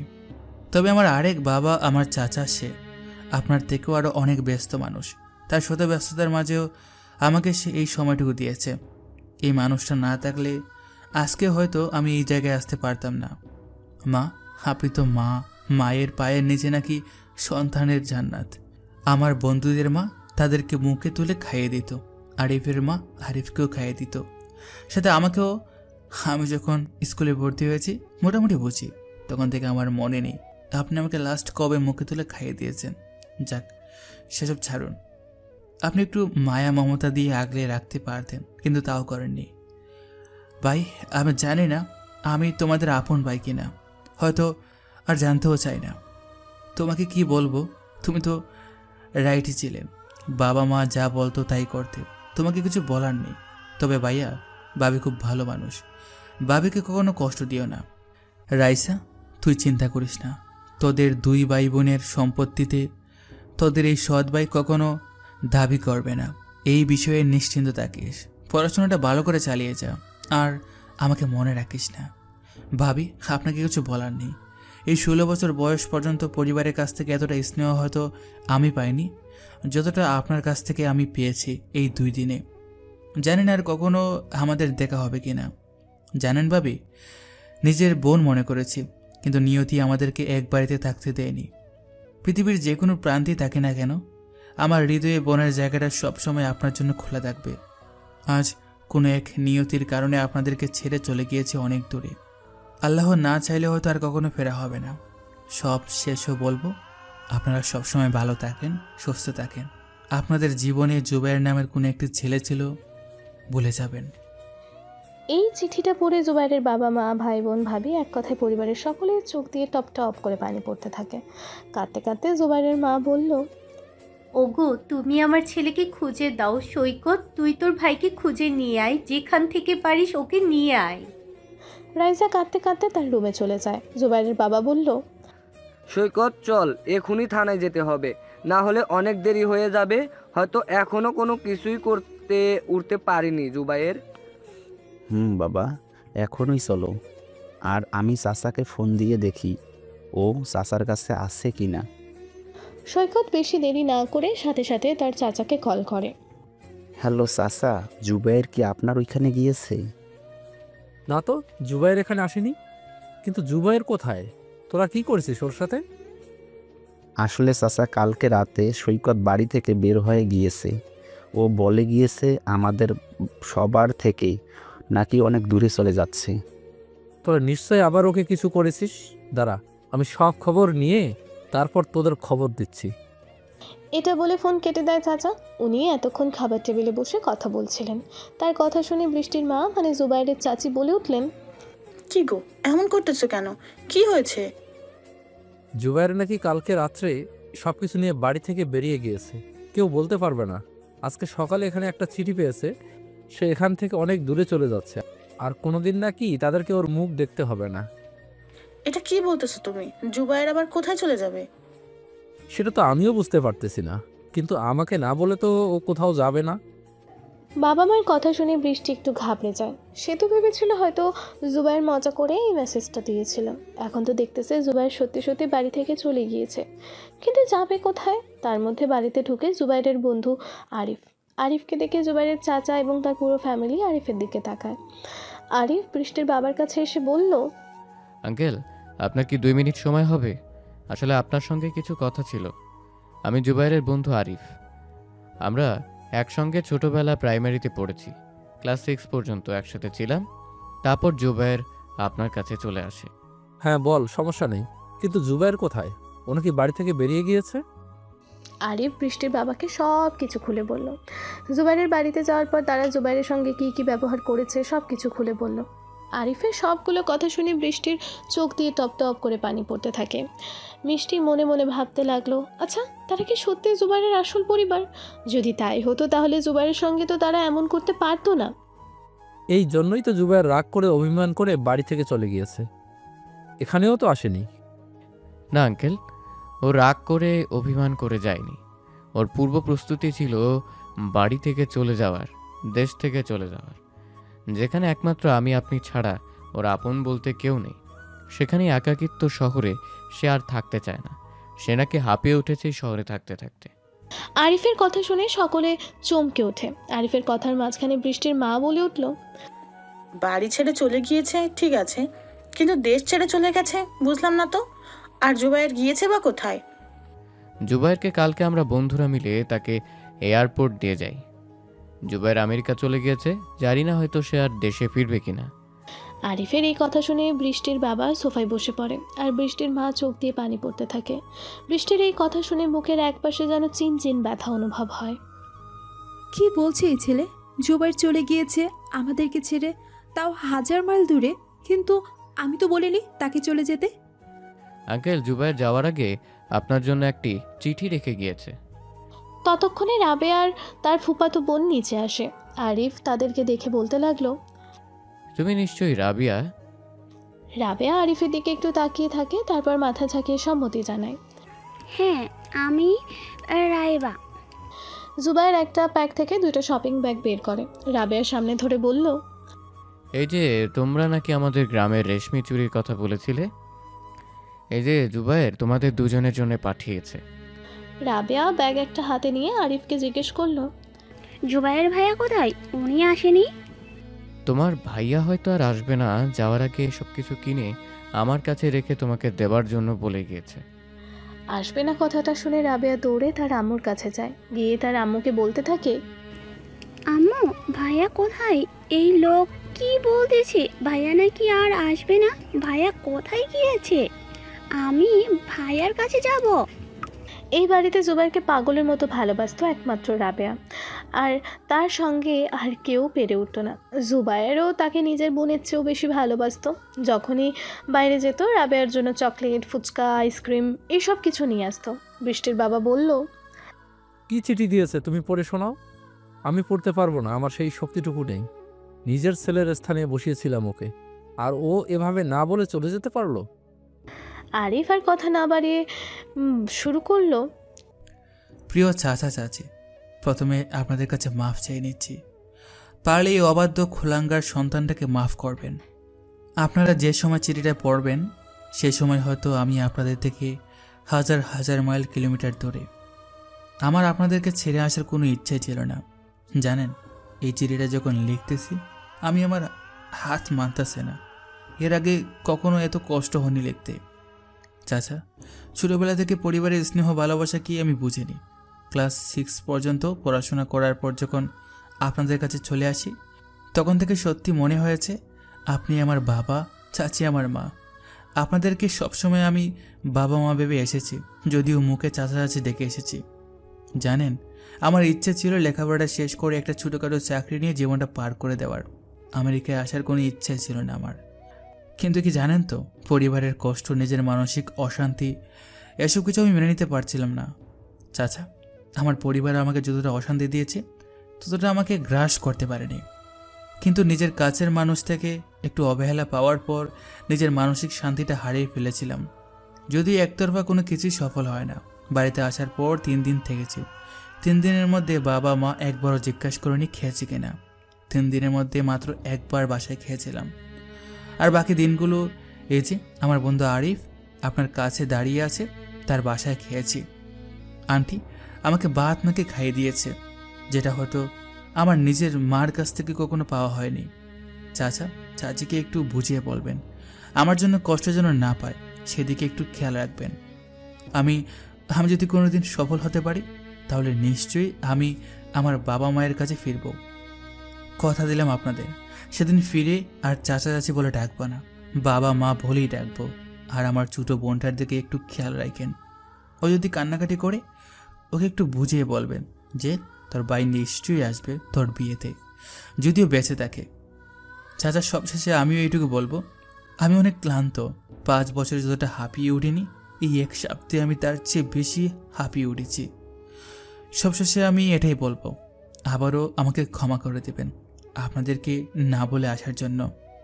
সবাই ভালো থাকবেন, সুস্থ থাকবেন, আর আমার জন্য দোয়া করবেন। চাচিকে আমার সালাম দেবেন। চিঠিটা পড়ার পর সবার চোখে পানি। জোবাইরের চাচি তো একটু জোরেই কান্না করে বসে। রাবেয়া কাঁদতে কাঁদতে নিজের রুমে চলে যায়, তার পেছন পেছন বৃষ্টিও চলে যায়। জোবাইরের চাচি বলে উঠল, আমি তোর জন্য অপেক্ষা করব বাবা, আমার বিশ্বাস তুই সফল হয়েই ফিরবি। আমার দোয়া সব সময় তোর সঙ্গে থাকবে, আল্লাহ তোর জন্য ভালো কিছুই করবে। তাহলে আঙ্কেল আমি আজকে চলি, আবার অন্য কোনো দিন আসবো। না, তুমি এত দূর থেকে এসেছো, দুপুরে খেয়ে দিয়ে তারপর যাবে। না আঙ্কেল, আজকে না, অন্য কোনো দিন। কিন্তু? কোনো কিন্তু নয় আঙ্কেল। জুবাইর যেমন আপনার ছেলের মতো, আমি আপনার ছেলের মতো। যখন ইচ্ছা হবে তখনই চলে আসব। আর হ্যাঁ আঙ্কেল, আরেকটা কথা, জুবাইর যে আমেরিকা চলে গিয়েছে এটা যেন কেউ না জানে, এমনকি তার পরিবারও না। ঠিক আছে, আমাদের বাড়ি থেকে কেউ কাউকে বলবে না। আর জুবাইর এর পরিবারকে আমি দেখেই নিচ্ছি, তাদের কতটা হৃদয়হীন তারা সেটা আমি দেখে ছাড়ব। বাদ দিয়ে দিন আঙ্কেল, যা হওয়ার তা হয়ে গিয়েছে। এখন সামনে কি হয় সেটাই আমরা দেখি। ইনশাআল্লাহ সামনে যা হবে আল্লাহ ভালো করবেন। ইনশাআল্লাহ। আঙ্কেল দোয়া করবেন আমাদের জন্য। এখন আসি, পরবর্তীতে আবার আসবো ইনশাআল্লাহ। ঠিক আছে, সাবধানে যেও। আরিফ আর কিছু না বলে সেখান থেকে বেরিয়ে পড়ে বাড়িতে যাওয়ার উদ্দেশ্যে। আর ওইদিকে বৃষ্টি নিজের রুমে গিয়ে ভাবতে থাকে, জোবায়ের কিসের মানসিক শান্তির কথা বলল, যা 1 সপ্তাহ অনেকটা ক্ষতিগ্রস্ত করেছে ওকে। ওর পরিবার থেকেও বড় কষ্ট ওকে দিয়েছে। তাহলে কি সেটা আমি? গত 1 সপ্তাহে ওকে আমি কত খারাপ বাজে বাজে কথা বলেছি, তার উপর আবার গায়ে পর্যন্ত হাত তুলেছি। সে তো আমায় মেসেজে বলেছিল সে আমাকে আগে যতটা ভালোবাসতো এখন তার চেয়ে বেশি ঘৃণা করে। তাহলে কি আমি তার মানসিক শান্তি ছিলাম? কথাগুলো ভাবতেই বৃষ্টির মাথা ব্যথা শুরু হয়ে যায়। তারপর সে নিজের চুলগুলোকে 2 হাতের মুঠিবদ্ধ করে। না, আর কিচ্ছু ভাবতে পারতেছে না। সে কি করবে বুঝতে পারতেছে না। এই ছোট মাথায় এত চাপ না যাচ্ছে না। বৃষ্টি ভাবতে লাগলো সেই দিনের ঘটনা, অতীত। বৃষ্টি স্কুল থেকে বাড়িতে আসার পর তার আম্মু তার রুমে গিয়ে বসলো। বৃষ্টি ওয়াশরুম থেকে বেরিয়ে দেখতে পায় তার আম্মু হাতের মধ্যে একটি লাল বেনারসি শাড়ি নিয়ে বসে আছে। আম্মু, এটা কি? এটা তোমার বিয়ের শাড়ি, আজকে ছোট করে তোমার বিয়ে দেওয়া হবে। এসব কি বলতেছো আম্মু? আম্মু, আমি এখনো অনেক ছোট, আমি এখনো পর্যন্ত এসএসসি এক্সাম শেষ করিনি। তার উপরে তোমরা আমাকে বিয়ে দেওয়ার এত তাড়া দেখাচ্ছ। শোন, বিয়ে করলেই তো আর তোকে একসঙ্গে থাকতে হবে না বা সংসার করতে হবে না। জুবাইর খুব ভালো ছেলে, তোকে ওর সাথে বিয়ে দিয়ে গেলেও আমরাও শান্তিতে থাকতে পারবো। ছেলেটা কতই না ব্রিলিয়ান্ট, মাত্র ইন্টার ফার্স্ট ইয়ারে পড়াশুনো করে, তার উপরই তোর বাবার বিজনেসে কতটা হেল্প করে। একবার ভেবে দেখ। আমি এত কিছু ভাবতে চাই না আম্মু, আমার এখনো বিয়ের বয়স হয়নি, আর আমি এক্ষুনি বিয়ে করব না। তা বললে আর হবে না মা, তোর বাবা যেহেতু একবার বলেছে তাহলে তোর বিয়ে দিয়ে ছাড়বে। বৃষ্টি কি একটা মনে মনে জানি ভেবে তারপর বিয়ের জন্য রাজি হয়ে যায়। বৃষ্টির মা তাকে লাল বেনারসি শাড়ি দিয়ে রেডি করে দেয়। জুবাইর কলেজ থেকে বাসায় ফিরেছে মাত্র। বাড়ির দরজা দিয়ে ভেতরে ঢুকে উপরে যাওয়ার সময় তার চাচা তাকে ডাকে। জুবাইর কাছে এসে বলল, জি চাচা, আমাকে ডেকেছেন, কিছু বলবেন? জুবাইরের দিকে একটা পাঞ্জাবি এগিয়ে দিয়ে বলল, জুবাইর, রুমে গিয়ে ফ্রেশ হয়ে এই পাঞ্জাবিটা পরে নিচে এসো তাড়াতাড়ি। জুবায়ের খুবই বাধ্য ছেলে, যতটা বাধ্য হলে একটা প্রশ্নের পাল্টা প্রশ্ন করে না। জুবায়ের তার চাচাকে পাল্টা প্রশ্ন না করে সোজা চলে যায় তার রুমে গিয়ে ফ্রেশ হয়ে পাঞ্জাবিটা পরে নিচে চলে আসে। নিচে আস্তে আস্তে দেখতে পায় লাল বেনারসি শাড়ি পরে একটা মেয়ে বসে আছে। জুবায়ের এটা নিয়ে তত বেশি মাথা ঘামায় না। জুবায়ের নিচে নেমে এসেছে দেখে তার চাচা তাকে বৃষ্টির পাশে বসতে বলে। জুবায়ের কোনো কথা ছাড়াই বৃষ্টির পাশে বসে পড়ে। তখন তার চাচা বলে উঠলেন, জুবায়ের, আমি যদি তোকে যার তার সঙ্গে বিয়ে দেই তাহলে কি তোর কোনো আপত্তি আছে?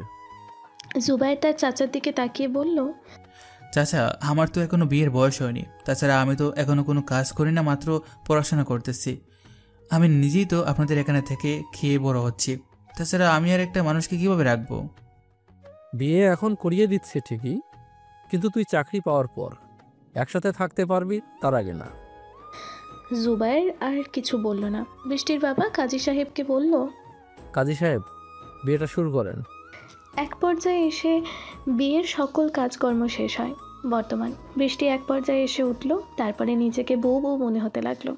কিছু একটা মনে করে তার মুখের পুরো হাসিটাই উধাও হয়ে যায়।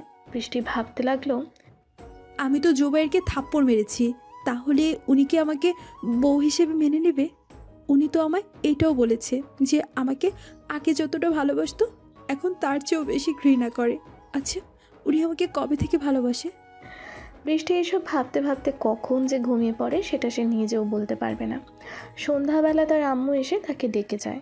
তার একটু পরেই তার বাবা তার রুমে আসে।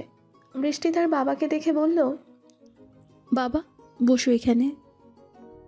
বৃষ্টি, আমি যা কিছু জিজ্ঞেস করব সরাসরি উত্তর দিবে, কেমন? বৃষ্টি মাথা ঝাঁকিয়ে সম্মতি দেয়। তোমার আর জুবাইরের মধ্যে কোনো কিছু হয়েছে? বৃষ্টি তার বাবার কথা শুনে একটু চমকে ওঠে। তারপর তার বাবার দিকে তাকিয়ে ভাবতে থাকে সেদিনের ঘটনা কি তার বাবাকে বলবে, নাকি এটা জানার পর তার বাবা কেমন রিয়্যাক্ট করবে সে ভাবতে পারছে না। তারপরও সে সিদ্ধান্ত নেয় তার বাবাকে সব কিছু খুলে বলবে। এক পর্যায়ে বৃষ্টি এক সপ্তাহে জুবাইরের সঙ্গে কি কি করেছে সব কিছু খুলে বলে তার বাবাকে। তার বাবা সব কিছু শুনে বৃষ্টিকে বলল, মামনি, কাজটা তুমি ঠিক করোনি। জুবাইরের মতো ছেলে হয় না, আর তুমি তাকে কিনা এভাবে থাপ্পড় মারতে পারলে। আব্বু, আমার ভুল হয়েছে। এখন আমি সেই ভুলটা বুঝতে পেরেছি। আমি বুঝতে পারিনি বাবা, আমার জন্য তিনি দেশ ছেড়ে চলে যাবেন। যা হওয়ার তা তো হয়ে গিয়েছে, এখন আর আফসোস করে কি হবে? তার চেয়ে ভালো এখন তুমি তোমার পড়াশোনায় ফোকাস করো আর ওর জন্য অপেক্ষা করতে থাকো। আমার বিশ্বাস ও একদিন না একদিন ঠিকই আসবে। হ্যাঁ বাবা, আমি ওনার জন্য ওয়েট করব। এবার আমাকে যত দিন করতে হবে, যত বছরই করতে হোক না কেন, আমি তার জন্য ওয়েট করব। জানো মামনি, আমার না মাঝে মাঝে সন্দেহ হয় জুবাইর কি সত্যি ওই আমার ভাইয়ের আপন সন্তান? একটা পরিবার কি করে তাদের সন্তানকে এমন অবহেলা করতে পারে, সেটা জুবাইরকে না দেখলে হয়তো বুঝতে পারতাম না। ওদের এরকম অবহেলা দেখে আমি আর সহ্য করতে না পেরে জুবাইরকে আমার সাথে নিয়ে এসেছিলাম। ছেলেটা কত মেধাবী, তার সাথে সাথে আমার কোম্পানির যে কাজে আমাকে কষ্ট করতে হয় সেই কাজটা জুবাইর অনায়াসে করে ফেলে। যা হয়েছে হয়েছে মামনি, এখন শুধু আল্লাহর কাছে নামাজ পড়ে দোয়া করো যেন জুবাইর সহি সালামতে আবার ফিরে আসতে পারে। জুবাইরের কথাগুলো বৃষ্টির বাবার কাছে থেকে বৃষ্টি শুনে চোখ থেকে টপ টপ করে পানি পড়তে থাকে। বৃষ্টি মনে মনে ভাবল, কাকে আমি ছেড়ে দিলাম যে কিনা আমায় ভালোবাসতো, যাকে সবাই অবহেলা করত। এরকম একটা ছেলেকে আমি কি করে ছেড়ে দিলাম? সবচেয়ে বড় কথা, সে আমার স্বামী ছিল। কি করে পারলাম আমি তার গায়ে হাত তুলতে? আমার হাতটা একবারও কাঁপলো না। না, আমাদের তো আর ডিভোর্স হয়নি। আমি ওকে কোনো সময় ছাড়বো না, এ জীবন থাকতে না। ওইদিকে জুবাইরের ফ্যামিলি কান্নাকাটি করে অবস্থা খারাপ হয়ে যায়। তারা এতদিনে বুঝতে পেরেছে জুবাইরকে কতটা কষ্ট দিয়েছে তারা। একটা ছেলেকে কতটা কষ্ট দেওয়ার পর সে নিজের পরিবার দেশ ছেড়ে বিদেশে পাড়ি জমায়, তাও সারা জীবনের জন্য। জুবাইরের মা না খেতে খেতে শরীরের অবস্থা খুব খারাপ হয়ে যায়। আর এইদিকে জুবাইরের বাবা আর ভাই জুবাইরকে খোঁজার ব্যবস্থা করে, কিন্তু তারা জুবাইরের কোনো খোঁজই পায় না। জুবাইরের ভাবি এখন সংসারটাকে সামাল দেয় আমেরিকাতে। জুবাইর, তাড়াতাড়ি ঘুম থেকে উঠ, ফ্রেশ হয়ে কলেজ যেতে হবে আজ থেকে। তোকে তো রাতে বলেছিলাম আজ থেকে কলেজে যাব, তাহলে এখন উঠতেছিস না কেন? তাড়াতাড়ি উঠ, দেরি হয়ে যাবে। জুবাইর ঘুমো ঘুমো চোখে বলে, ভাই কয়টা বাজে রে? এত মজার ঘুমটা কেন ভাঙতে যাচ্ছিস? আমি তোর কি ক্ষতি করেছি? তোর ঢঙ্গের কথা বাদ দে, 8:30 বাজে। এখন তাড়াতাড়ি ফ্রেশ হয়ে খাবার খেয়ে কলেজের উদ্দেশ্যে বের হতে হবে।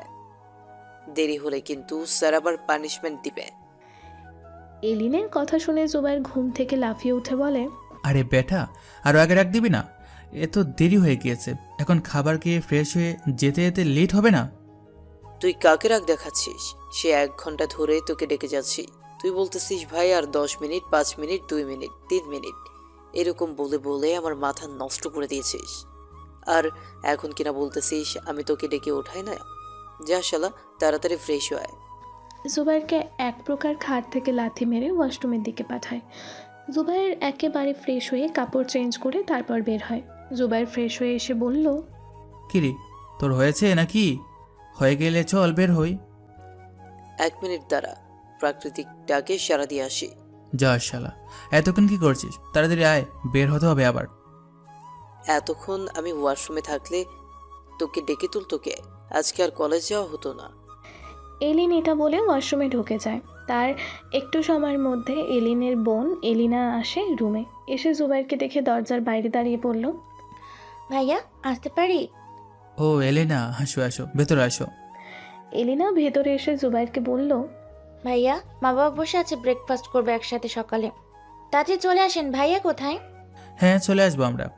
তোমার ভাই ওয়াশরুমে গিয়েছে, ও আসলে আমরা আসতেছি। ও আচ্ছা ঠিক আছে, তো আপনারা আসেন, আমি যাই। এলিনা জুবাইরকে বিদায় জানিয়ে চলে যায়। তার কিছুক্ষণ পর এলিন ওয়াশরুম থেকে বেরিয়ে পেটে হাত দিয়ে বলল, আহ কি শান্তি, কি শান্তি! প্রকৃতির ডাকে সাড়া দেওয়ার মতো আর কোনো শান্তি হয়তো নেই। ভাই তোর বক বক বন্ধ করবে? এখন চল, এলিনা এসে ডেকে গিয়েছে। আঙ্কেল আন্টি ব্রেকফাস্ট সাজিয়ে বসে আছে আমাদের জন্য। আচ্ছা আচ্ছা, চল চল চল। এলিন আর জুবাইর রুম থেকে বের হওয়ার সময় তাদের কলেজ ব্যাগ নিয়ে একেবারে বের হয়। জুবাইর আমেরিকাতে এসেছে আজ 1 সপ্তাহের ওপরে। 1 সপ্তাহ হয়ে জুবাইর আর এলিনের সম্পর্ক অনেকটা ফ্রি হয়ে গিয়েছে। যদিও তাদের সম্পর্কটা আগে থেকেই ফ্রি, কিন্তু এখন তারা একটু পরপর ঝগড়া করছে, আবার এখনই সুন্দর করে কথা বলতেছে। এটা নিয়ে এলিনের বাবা মা একটু বেশি খুশি। জুবাইর আসাতে তাদের ফ্যামিলি যেন আরও বেশি আনন্দ উল্লাসে মেতে উঠেছে। এই 1 সপ্তাহে জুবাইরের প্রয়োজনীয় সকল জিনিসপত্র কিনে দিয়েছে এলিন, কিন্তু টাকা সব জুবাইরই দিয়েছে। এলিন বলেছিল সে দিতে, কিন্তু জুবাইরই দেয়নি। তার মধ্যে 3 দিন হলো আবারও জুবাইরের আঙ্কেল মানে এলিনের বাবা জুবাইরের কথায় একটা ভালো কোম্পানিতে তাকে অফিস বয়ের একটা পোস্টে কাজ দিয়েছে। কারণ জুবাইরের বেশি সার্টিফিকেট নেই। এই শহরে কাজ করতে গেলে মানুষ কতটা দক্ষ সেটার বিচারণ করা হয়। জুবাইরেরও বেলায় সেরকমই হয়েছে। এখানে বাংলাদেশের মতো টাকা দিয়ে সব কিছু করা যায় না। গুড মর্নিং বাবা, গুড মর্নিং মা, good morning Pichi. Good morning uncle, good morning aunty. তোমরা দুইজনকে 2 বার করে না বলে একবারই কাজ সেরে নিচ্ছি। Good morning my dears. এলিনের বাবার কথায় সকলেই হেসে ওঠে। জুবাইর, তোমার অফিস কেমন কাটতেছে? জি আঙ্কেল, আলহামদুলিল্লাহ ভালো। তোমাকে বলেছিলাম জুবাইর, এখন পড়াশোনার প্রতি মনোযোগ দাও। তোমার প্রতিষ্ঠিত হওয়ার পুরো সময় পড়ে আছে সামনে। এলিনের বাবার কথার সঙ্গে এলিনের মাও তাল দিয়ে বলল, জুবাইর, এখন তোমার লেখাপড়ার সময়, এখন পড়াশোনাটা মনোযোগ দিয়ে করো, তারপর না হয় চাকরি বাকরি এগুলো নিয়ে ভাববে। আর তোমাকে টাকা পয়সা নিয়ে এত চিন্তা করতে হবে না। এলিন আর এলিনা আমাদের কাছে যেমন, তুমিও ঠিক আমাদের কাছে সেরকমই। আন্টি, আসলে আমি নিজের পায়ে নিজের প্রতিষ্ঠিত হতে যাচ্ছি। এখন থেকে আমি লাইফে স্ট্রাগল করতে চাই। আমি জানি লাইফটা এত সোজা না, কোনো কিছু পেতে হলে কষ্ট করতে হবে, এটা আমি জানি। এসব কাজের ক্ষেত্রে আমার পড়াশোনার উপর কোনো প্রকার প্রভাব ফেলবে না। আপনারা দেখে নিন, আমি বিশ্বাস করি আন্টি তাদের থেকে আমাকে আলাদা চোখে দেখেন না। আপনাদের সাথে 1 সপ্তাহ থেকে বুঝতে পেরেছি আমার অনেক ভাগ্য ভালো যে আপনাদের মতো একটা পরিবার পেয়েছি, এরকম ভিন দেশে। এমন করে বলো না বাবা, আল্লাহ চেয়েছে বলে আমরা একসাথে একটা পরিবার হয়ে রয়েছি। তার জন্য আল্লাহকে হাজার হাজার শুকরিয়া যে আমাদেরকে এমন ভালো একটা ফ্যামিলি দিয়েছে। খাওয়ার টেবিলে বসে আর বেশিক্ষণ কথা বলে খাবার শেষ করে তারা যে যার মতো করে কাজে বেরিয়ে পড়ে। এলিনের বাবা একজন বিজনেসম্যান আর এলিনের মা গৃহিণী। এলিনের বাবা বাইরের দিকটা সামলে নেয় আর বাড়ির ভেতরের দিক এলিনের মা নিজে সামলে নেয়। জুবাইর আর এলিন একসঙ্গে বাড়ি থেকে বেরিয়ে যায় কলেজের উদ্দেশ্যে। কিছু দূর আসার পর এলিনের গার্লফ্রেন্ড নিকোলাসের সঙ্গে দেখা হয়। হাই, কেমন আছো এলিন? আলহামদুলিল্লাহ ভালো আছি, তুমি কেমন আছো? এই তো আমিও আলহামদুলিল্লাহ ভালো আছি। তা জুবাইর, তোর কি খবর? আলহামদুলিল্লাহ ভালো, তোর কি খবর রে? আমিও আলহামদুলিল্লাহ ভালো আছি। তোর জবের কি খবর? ঠিকঠাক করতে পারছিস তো? দেখ, যদি কোনো সমস্যা হয় তাহলে ছেড়ে দে এখন। সামনেই বোর্ড এক্সাম, তাতে ভালো রেজাল্ট করতে হবে। এখন এই জবের জন্য যদি লেখাপড়ার ওপর প্রভাব পড়ে সেটা তো আর ঠিক হবে না। আমি ঠিক বুঝতে পেরেছি তোদের কথা, তোরা আমার ভালোর জন্যই বলতেছিস। আজকে আঙ্কেল আন্টি তারাও বলেছে, কিন্তু দেখ, আমি যে জন্য পরিবার ছেড়ে দেশ ছেড়ে এসেছি সেটা তো আমাকে করতে হবে। তার জন্য আমাকেও আরও অনেক হার্ড ওয়ার্কিং করতে হবে, কিন্তু আমি থামবো না এত সহজে। আর এতে করে আমার পড়ার ওপর বিন্দুমাত্র চাপ পড়তে দিব না। তা দিবি কেন? 8টা পর্যন্ত অফিস করে এসে রাত 2টা পর্যন্ত বই নিয়ে বসে থাকবি, এটাই তো তোর কাজ? নিজের শরীরের দিকে একটু খেয়াল না রেখে সে নিজে তার জেদ ধরে বসে আছে। আরে ভাই, তুই নিজেই যদি সুস্থ না থাকিস তাহলে তোর এই সাফল্য কে দেখবে, কে উপভোগ করবে?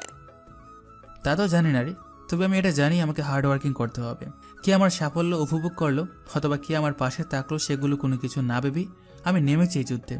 আশা করি কেউ থাকুক আর না থাকুক, আমার আল্লাহ আমার পাশে এই জীবন যুদ্ধে ঠিকই থাকবে। ভাই, যা করবি খুব সাবধানে ভেবে চিন্তে তারপরে করবি। এই একটা বছর খুব ভালোভাবে পড়াশোনা করতে হবে, যা এই 17টা বছরের ফল বইয়ে নিয়ে আসবে। আমরা জানি তুই ভালো স্টুডেন্ট, সেই জন্যই আরও তোকে গাইড করতেই চাইতেছি। শুধু ভালো রেজাল্ট করলে হবে না, তোকে সবার উপরেই থাকতে হবে। তোর পরিবারকে তো দেখাতে হবে যে তাদের অবহেলিত ছেলেটাও আজ কত বড় হয়েছে। সেটাই তো ওকে বোঝাতে চাই আমি, কিন্তু ও কার কথা শুনে? বাবা মা আমাকে অনেক করে বলেছে যেন ওকে আমি বোঝাই। এটাও বলেছে যে পরীক্ষার পর না হয় জব করুক, সেটা সমস্যা নেই, কিন্তু ও তো শোনেই না। এখন তুমি একটু ওকে বোঝাও। তোরা চিন্তা করিস না, ইনশাল্লাহ আল্লাহ আমার প্রতি অবশ্যই সহায় হবেন। আমি যাই করি না কেন নিজের পড়াশোনার জায়গাটা থেকে এক চুল পরিমাণে বিন্দু ছাড় দিব না আমি। এটা শুধু আমার পড়াশোনা নয়, এটা আমার শরীরের সঙ্গে মিশে থাকা আত্মা, যার মধ্যে আমি নিজেকে সফল করতে পারবো, প্রতিষ্ঠিত করতে পারবো। তোর অযথা চিন্তা করিস না। হ্যাঁ, তাই নিজের পড়াশোনার প্রতি খেয়াল রাখ, তারপর জব। এখন চল তাড়াতাড়ি, না হলে দেরি হয়ে যাবে, আবার ক্লাসেই ঢুকতে দিবে না। নিকোলাস, এলিন, জুবাইর তারা তিনজনই খুব তাড়াতাড়ি করে হেঁটে কলেজে চলে আসে। কলেজে আসার পর জুবাইর নতুন, কিন্তু নিকোলাস আর এলিন তারা আগে থেকেই পড়তো, সেজন্য ক্লাস খুঁজতে জুবাইরের তেমন একটা বিপদে পড়তে হয়নি। তারা তিনজন ক্লাসের সামনে এসে দেখে তাদের ক্লাসে টিচার দাঁড়িয়ে ইংরেজিতে লেকচার দিচ্ছে। তখনই ওখানে ক্লাসের দরজায় দাঁড়িয়ে নিকোলাস বলল, may I come in sir?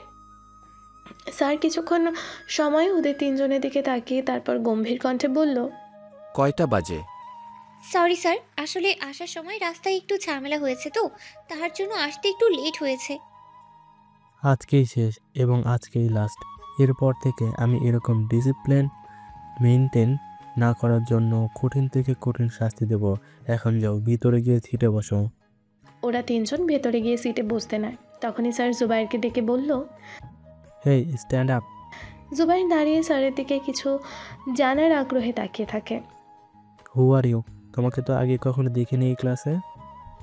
হ্যাঁ স্যার, আমি আজকে এই কলেজে নতুন এসেছি। বাংলাদেশ থেকে স্কলারশিপে এই কলেজে চান্স পেয়েছি, আর আজকে আমার কলেজের প্রথম দিন। আমিও জানতাম না, সেজন্য তোমাকে জিজ্ঞেস করেছি। এত দূরে থেকে এখানে এসেছো, পরিবার নিজ মাতৃভূমি ত্যাগ করে এসেছো শুধুমাত্র পড়াশোনার জন্য। এমন করে পড়াশোনা করো যেন পরিবার তোমাকে নিয়ে গর্ব করতে পারে। আশা করি আমার কথা বুঝতে পেরেছো। এই কথাগুলো বলার অনেক কারণ আছে। এই কলেজে প্রতি বছর অনেক দেশ থেকে অনেক স্টুডেন্ট এখানে পড়াশোনা করার জন্য আসে, কিন্তু তারা টিকতে পারে না। কেন জানো? অর্থের লোভে পড়ে যায়, এর ওপর রিলেশন, বয়ফ্রেন্ড, গার্লফ্রেন্ড এসবে জড়িয়ে যায়, যার ফলে তারা নিজ গন্তব্যে পৌঁছাতে পারে না। তোমাকে দেখে একটু আলাদা মনে হচ্ছে, সেই জন্য কথা বলে বললাম।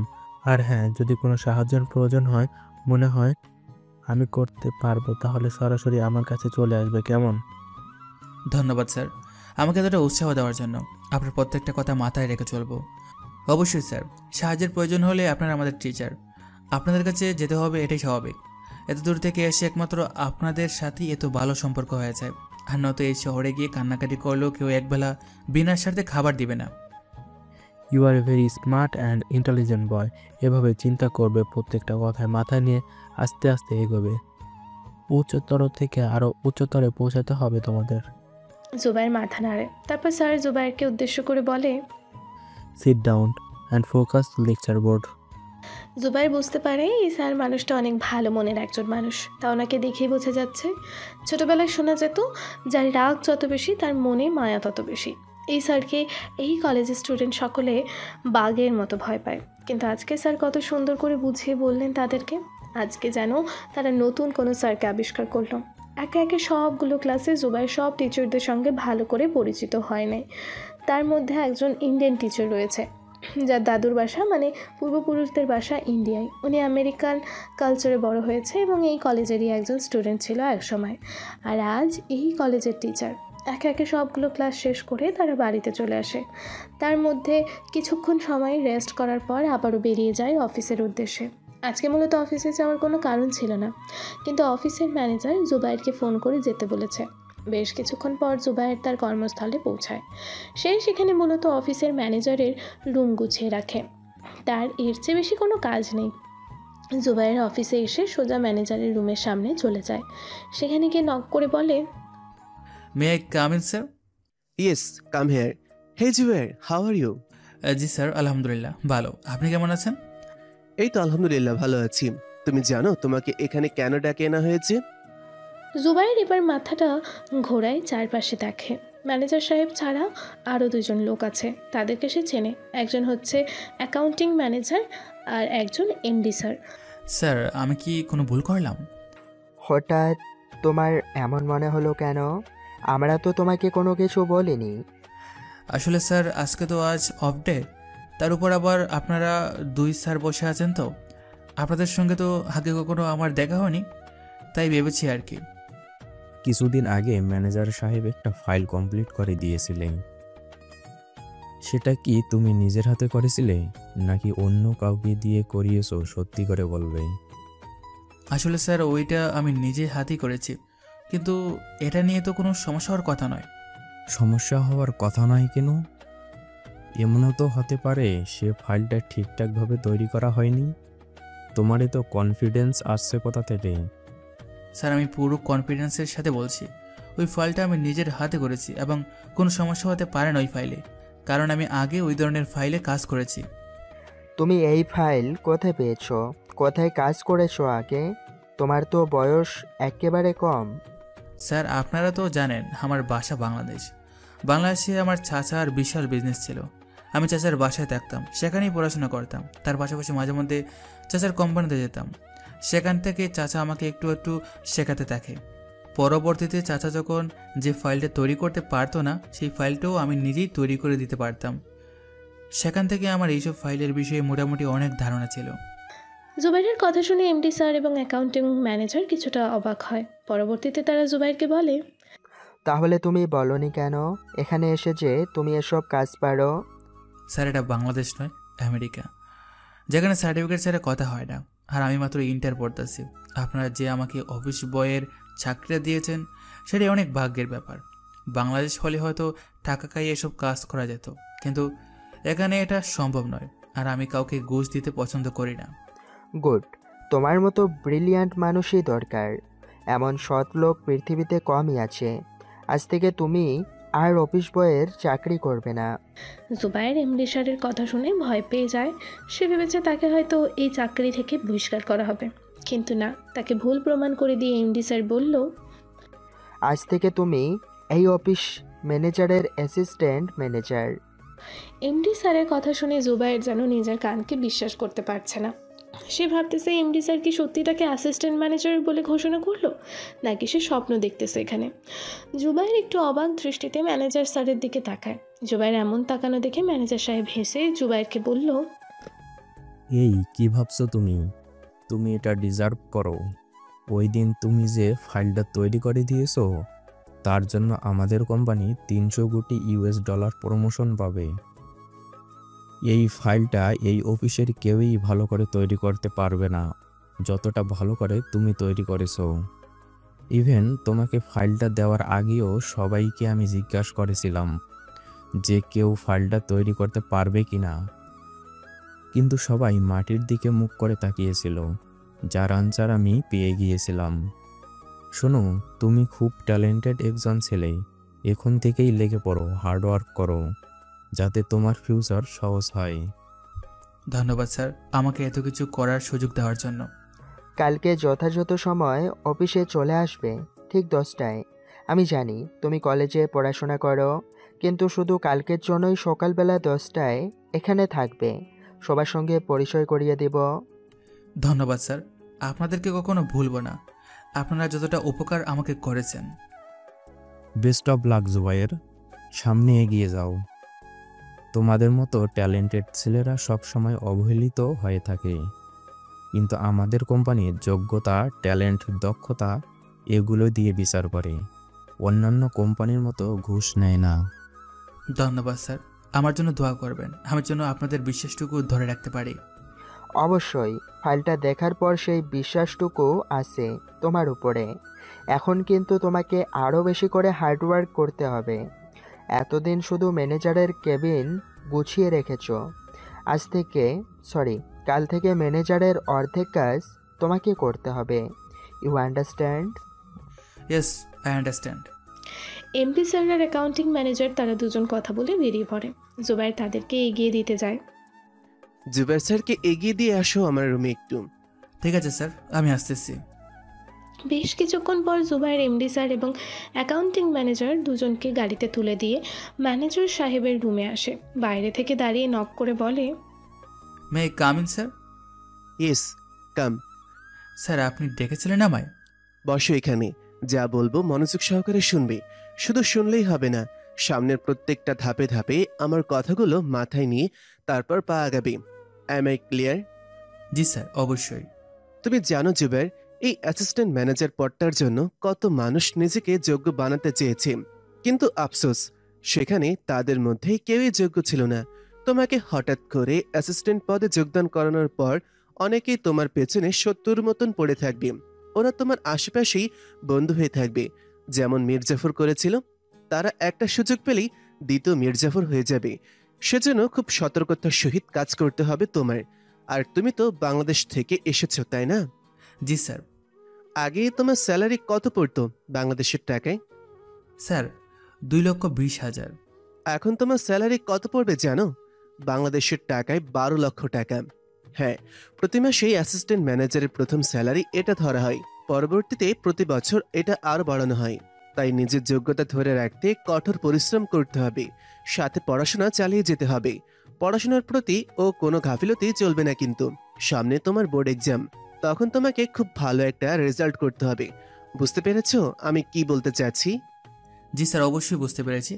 আপনার কথার পুরো মর্যাদা রাখার জন্য আমাকে যা যা করতে হবে আমি তাই করব। মনের ভেতর একটা জিদ নিয়ে দুইটা দিক সামলাতে থাকো। পড়াশোনার প্রতিও কোনো গাফিলতি করা যাবে না, কাজের প্রতিও কোনো গাফিলতি করা যাবে না। আমাদের এমডি স্যার স্বয়ং তোমার সঙ্গে দেখা করতে এসেছে, তুমি বুঝতে পেরেছো তো? উনি তোমার ফাইলটা দেখার পর অনেক খুশি হয়েছে এবং কে এই ফাইল তৈরি করেছে তার কথা জিজ্ঞাসা করেছে আমার কাছে। ফাইলটা তৈরি করার কথা ছিল আমার, কিন্তু সেটা আমি তোমাকে দিয়ে তৈরি করিয়েছি। কারণ আমি যখন কাজ করতাম তখন তুমি তাকে দেখতে। এটা আমি খেয়াল করেছি অনেকবার। তাই তোমাকে একটু পরীক্ষা করতে চেয়েছিলাম যে এতদিন দেখে কিছুটা শিখতে পেরেছো কিনা। কিন্তু আমি তো আর জানতাম না যে তোমার আগে থেকে সব মুখস্থ করা। আচ্ছা, এসব এখন বাদ দাও, এখন বাড়িতে গিয়ে রেস্ট করো। তারপর কালকে 10টার আগে এখানে আসবি কিন্তু। ওকে স্যার, তাহলে আমি আসছি। ভালো থাকবেন। সাবধানে যেও। ঠিক আছে স্যার। এবার সেখান থেকে বেরিয়ে চলে আসে। রাস্তা দিয়ে কিছুক্ষণ হাঁটার পর একটা গাড়ি আসে, সেই গাড়িতে চড়ে সোজা চলে যায়। এলিনের বাসার সামনে গাড়ি থেকে নেমে বারা মিটমাট করে সোজা চলে যায় এলিনের রুমে। রুমে যাওয়ার পর এলিন জুবাইরকে দেখে বলে, কিরে জুবাইর, আজকে না তোর অফ ডে, তাহলে অফিসে গিয়েছিলে কেন? কোনো জরুরি কাজ ছিল? আসলে ম্যানেজার স্যার একটা ফাইল খুঁজে পাচ্ছিল না। ম্যানেজার স্যারের পুরো রুম তো আমি নিজের হাতে গুছিয়ে রাখি, সেজন্য ফাইলটা আমি রেখেছিলাম। তাই ম্যানেজার সাহেব খুঁজে পাচ্ছিল না, আর সেই জন্য আমাকে ফোন করে যেতে বলেছিল। ফাইল বের করে দিয়ে এসেছিস নাকি? ফাইলটা বের করে দেওয়ার পর দেখতে পাই কিছুটা জায়গায় অগোছালো, সেজন্য পুরো জায়গায় আবার গুছিয়ে রেখে তারপর চলে এসেছি। ও ভালো করেছিস তাহলে। জুবাইর আজকে কাউকে বলবে না যে সে অ্যাসিস্ট্যান্ট ম্যানেজারের পদে নির্বাচিত হয়েছে। কালকে বরং সে ফাইনালি অ্যানাউন্সমেন্ট করার পর বাড়িতে আসার সময় না হয় মিষ্টি কিনে নিয়ে আসা যাবে। তাই আজকে আর আট বাড়িয়ে কোনো কিছু বলতে যাবে না। তা কি করতেছিস সেখানে বসে? এতক্ষণ নিকোলাসের সাথেই কথা বলছিলাম। নিকোলাস বলতেছে আজকে রাতে বাইরে ডিনার করার জন্য, তোকেও সাথে নিয়ে যাওয়ার জন্য বলেছে। ভাই আমি আজকে যেতে পারবো না, কালকে আবার আমাকে সকাল 10টায় অফিসে যেতে হবে, কালকে আবার কলেজে যেতে পারবো না। সেটা ঠিক আছে, কিন্তু এখন আজকে রাতে যেতে হবে। নিকোলাস বলেছে যেহেতু, তাই তোকে যেতেই হবে। তুই না গেলে আবার ও মন খারাপ করবে। শেষমেশ বাধ্য হয়ে এক প্রকার জুবাইরকে যেতে হয়। কি রে জুবাইর, তোর মন খারাপ নাকি? না রে বোন, আসলে একটু ক্লান্ত, সেজন্য এমন দেখাচ্ছে। আচ্ছা চল, খাবার খেয়ে তাড়াতাড়ি বাসায় গিয়ে রেস্ট করে নিস। তারপর তারা রাতের খাবার শেষ করে নিকোলাসকে বাসায় পৌঁছে দিয়ে জুবাইর এবং এলিন বাড়িতে চলে আসে। বাড়িতে এসে এক ঘুমে সকালবেলা ঘুম থেকে উঠে রেডি হয়ে একসাথে ব্রেকফাস্ট করে এলিন এবং জুবাইর একই সাথে বের হয়। বাইরে এসে কিছুটা রাস্তা একসাথে যাওয়ার পর এলিন তার কলেজের দিকে চলে যায়, জুবাইর তার অফিসের দিকে চলে যায়। অফিসে যাওয়ার পর আজকে আপনাদের মধ্যে কিছু অ্যানাউন্সমেন্ট করব। আমাদের কোম্পানিতে অ্যাসিস্ট্যান্ট ম্যানেজার নিয়োগ করা হয়েছে। আমরা তার সার্টিফিকেট দেখিনি, তার কাজের দক্ষতা দেখেছি। সেজন্য আপনাদের এখন বলে দিচ্ছি, আপনাদের রেস্ট এখন বন্ধ করে দিন। ম্যানেজার সাহেব এটা বলে জুবাইরকে তার দিকে ডেকে নেয়। ও হচ্ছে জুবাইর, এইবার ইন্টারে পড়াশোনা করছে। আমাদের কোম্পানিতে ছিল, বেশি দিন হয়নি সে এসেছে, কিন্তু তার কাজের দক্ষতা, ট্যালেন্ট তার বয়সকে ছাপিয়ে গিয়েছে। সেজন্য আমরা মিলে একসাথে বসে ডিসাইড করেছি যে জুবাইর অ্যাসিস্ট্যান্ট ম্যানেজার পদে থাকবে। ম্যানেজার সাহেব কথাটা বলার পর জুবাইর তাকিয়ে দেখে অনেকের মুখ কালো হয়ে গিয়েছে এবং অনেকের মুখে কিছুটা হাসি দেখা যায়, আর কিছু মানুষ একে অপরের সাথে কী যেন বলাবলি করতেছে। সেদিনের মতো অফিস শেষ করে বাড়িতে আসার সময় মিষ্টি নিয়ে যায় এবং বাড়িতে গিয়ে এই খুশির খবরটা দেওয়ার পর সকলে অনেক খুশি হয়। এলিন তো জুবাইরকে জড়িয়ে ধরে নাচতে থাকে।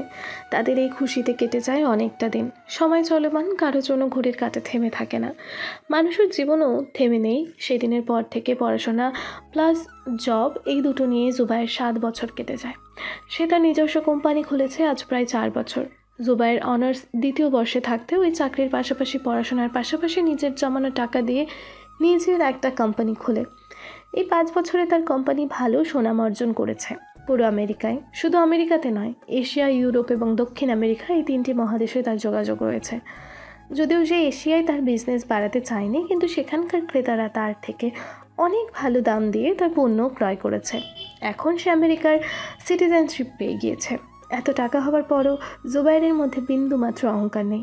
এখনও সে এলিনের সাথে থাকে, একই বাড়িতে থাকে, কিন্তু এলিন বিয়ে করে নিয়েছে নিকোলাসকে।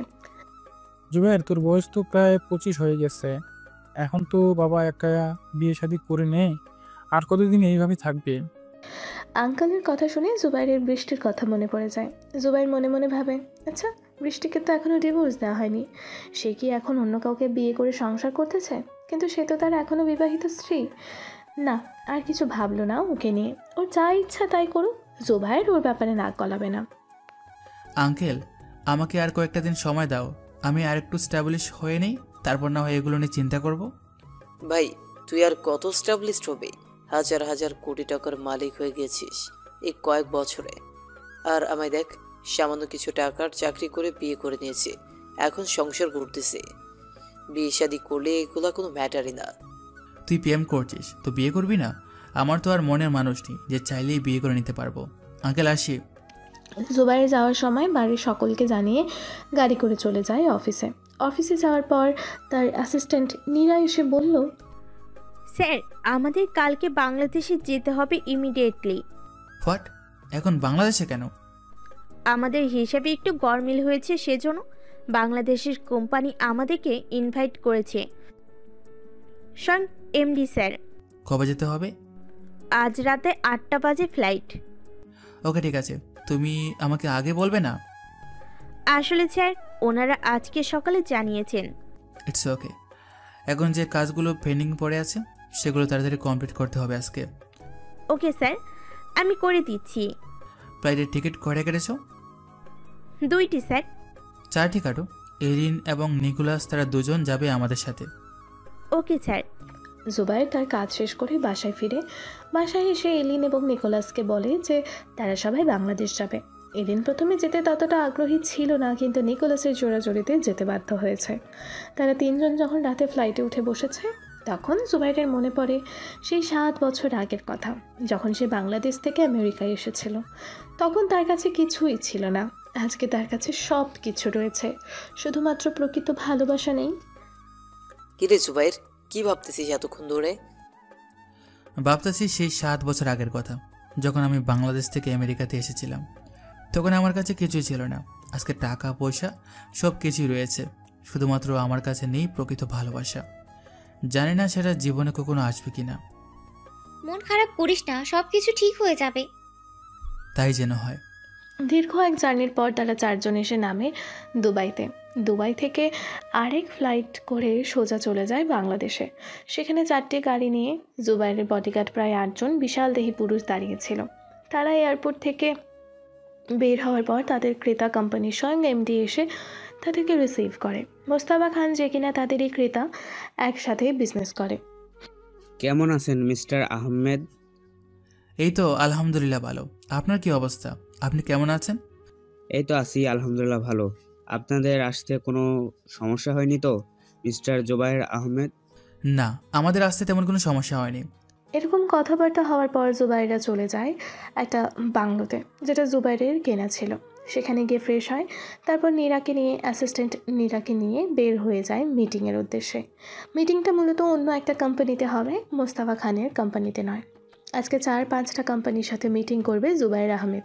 সে সুবাদে যার কোম্পানি সবচেয়ে বড় তার কোম্পানিতে মিটিংটা করবে।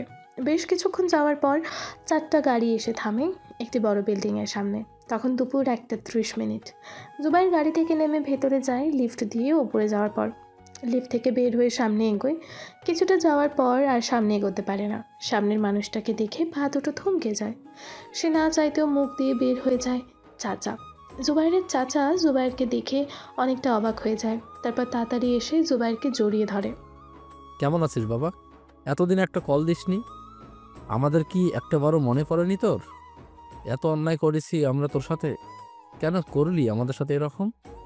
আমি বলেছিলাম চাচা, প্রতিষ্ঠিত হয়ে তোমাদের সামনে আসব।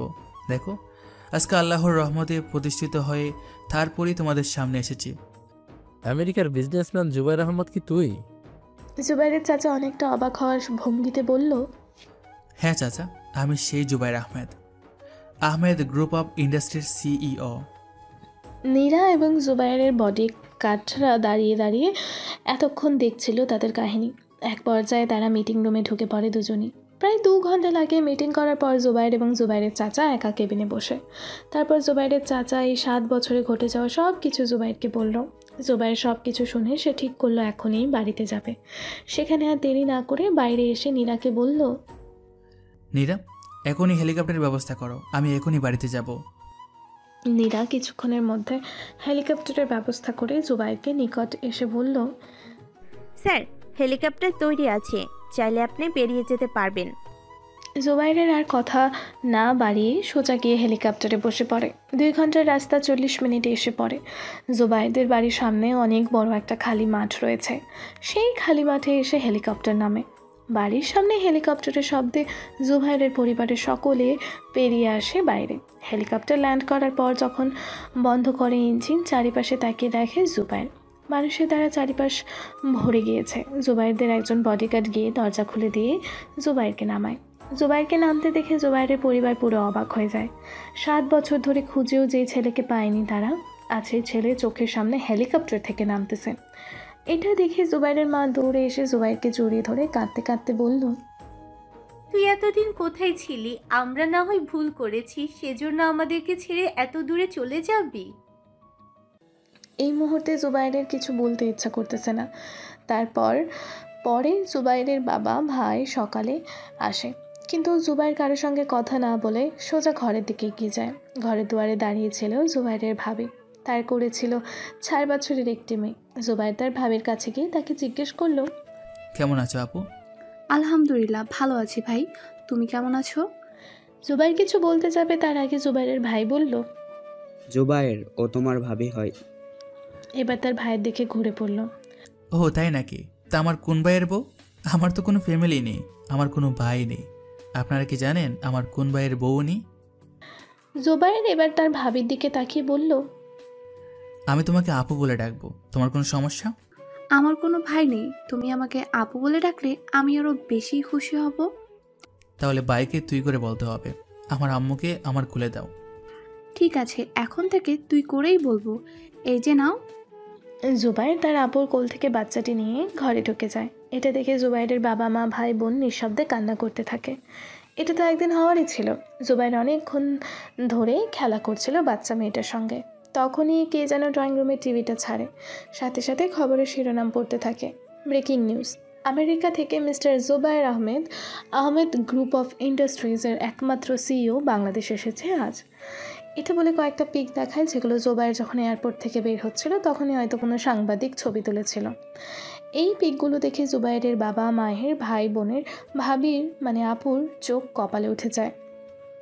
জুবায়ের, তুই আহমেদ গ্রুপ অফ ইন্ডাস্ট্রিজের সিইও, আর তুই এতদিন আমেরিকায় ছিলি, এটা তো আমার বিশ্বাস হচ্ছে না। জুবায়ের সহজ সরলভাবে উত্তর দেয়, বিশ্বাস না হলে করতে হবে না, বাদ দে। আপনারা বিশ্বাস করেছিলেনই বা কবে? এখানে এসেছি আমার আম্মুর সাথে দেখা করতে। কয়েকটা ঘন্টা শান্তিতে থাকতে দিন, তারপর চলে যাব। আপনাদেরকে আর আমার জন্য প্যারা নিতে হবে না। তখনই কেউ একটা দৌড়ে এসে জুবাইরকে জড়িয়ে ধরে। জুবাইর বুঝতে পেরেছে এটা আর কেউ নয়, তার নিজের স্ত্রী বৃষ্টি জাহান। বৃষ্টি কাঁদতে কাঁদতে জুবাইরের শার্ট ভিজিয়ে ফেলে। এটা দেখে জুবাইরের পরিবার পুরাই অবাক। জুবাইর বৃষ্টিকে সরিয়ে দিয়ে বলল, এই মেয়ে, কি সমস্যা? হুট করে এভাবে কাউকে জড়িয়ে ধরতে নেই, জানো না? বৃষ্টি কাঁদতে কাঁদতে জুবাইরের পায়ে পড়ে যায়। এটা দেখে জুবাইরের বুকের ভেতর মোচড় দিয়ে ওঠে। বৃষ্টি কাঁদতে কাঁদতে বলল, আমি খুব খারাপ, আমাকে মাফ করে দিন, আমাকে একটা সুযোগ দিন। আমি ভুল বুঝতে পেরেছি, আমাকে একটা সুযোগ দিন, আর কখনো কমপ্লেন করার সুযোগ দিব না। জুবাইর আর কিছু না ভেবে বৃষ্টিকে পা থেকে তুলে চোখের পানিগুলো মুছে দিয়ে বৃষ্টিকে বলল, কান্না থামাও, আর কাঁদতে হবে না। এটা বলে বৃষ্টির কপালে ঠোঁট ছোঁয়ালো সকলের সামনে।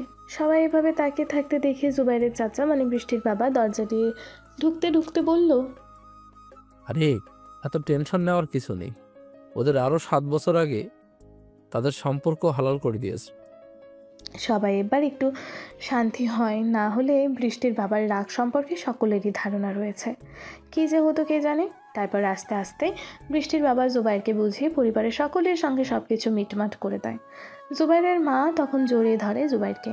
সে কি কান্না! হয়েছে, থামো এবার। বাংলাদেশে আসার পর বিছানায় পিঠ লাগাতে পারেনি, এখন আমার একটু রেস্ট নিতে হবে। তোর রুম বাবা সব কিছু ঠিকঠাক আছে, প্রত্যেক দিন আমি পরিষ্কার করে রাখি, আজকে সকালেও করেছি, যা গিয়ে শুয়ে পড়। জুবাইর যাওয়ার সময় বৃষ্টিকে বলল, বউ, রুমে আসো। বৃষ্টি জুবাইরের কথা শুনে চমকে ওঠে। তারপর তাড়াতাড়ি করে জুবাইরের সঙ্গে হেঁটে জুবাইরের রুমে যায়। রুমে গিয়ে ব্যালকনিতে দাঁড়িয়ে নীরাকে ফোন করে। হ্যালো নীরা, ওইদিকে এলিন এবং নিকোলাসের খোঁজ খবর রেখো, ওদের জন্য কোনো জিনিসের কমতি না হয়। ওই পাশ থেকে নীরা উত্তর দেয়, ঠিক আছে স্যার, আমি সম্পূর্ণ খেয়াল রাখবো ওদের প্রতি। বৃষ্টি রুমে এসে জুবাইরকে কথা বলতে দেখে একটু দাঁড়িয়ে থাকে। তারপর জুবাইরের কথা বলা শেষ করে যখনই পেছনে ঘোরে তখনই বৃষ্টিকে দেখতে পায়। সঙ্গে সঙ্গে বৃষ্টির কাছে এসে বলল, জান, 7 বছর ধরে বিয়ে করেও এখনো আমি পারছেন, এটা কি মানা যায়? এখন তুমি বলো। বৃষ্টি কি বলবে বুঝতে পারতেছে না, লজ্জায় তার কান দিয়ে ধোঁয়া বের হচ্ছে। জুবাইর বলল, চুপ থাকলে বুঝবো নীরবতার সম্মতির লক্ষণ। জুবাইর আস্তে করে দরজাটা লাগিয়ে দিয়ে আসে। দরজা লাগিয়ে বৃষ্টিকে পেছন থেকে জড়িয়ে ধরে, গলায় মুখ রাখলো। বৃষ্টি কেঁপে ওঠে। জুবাইর বৃষ্টিকে তার দিকে ঘুরিয়ে 4 ঠোঁট এক করে দেয়। জুবাইরের সাথে সাথে বৃষ্টিও তাল মেলাতে থাকে। এভাবে কিছুটা সময় কাটার পর জুবাইর বৃষ্টিকে কোলে তুলে নেয়। বৃষ্টি 2 হাতে জুবাইরকে গলা জড়িয়ে ধরে। জুবাইর বৃষ্টিকে আস্তে আস্তে খাটে শুইয়ে দেয়। তারপর পরনের সকল জামা কাপড় খুলে নেয়। তার অল্প কিছুক্ষণের মধ্যে তারা দুজন পাড়ি জমায় এক অন্য দুনিয়ায়।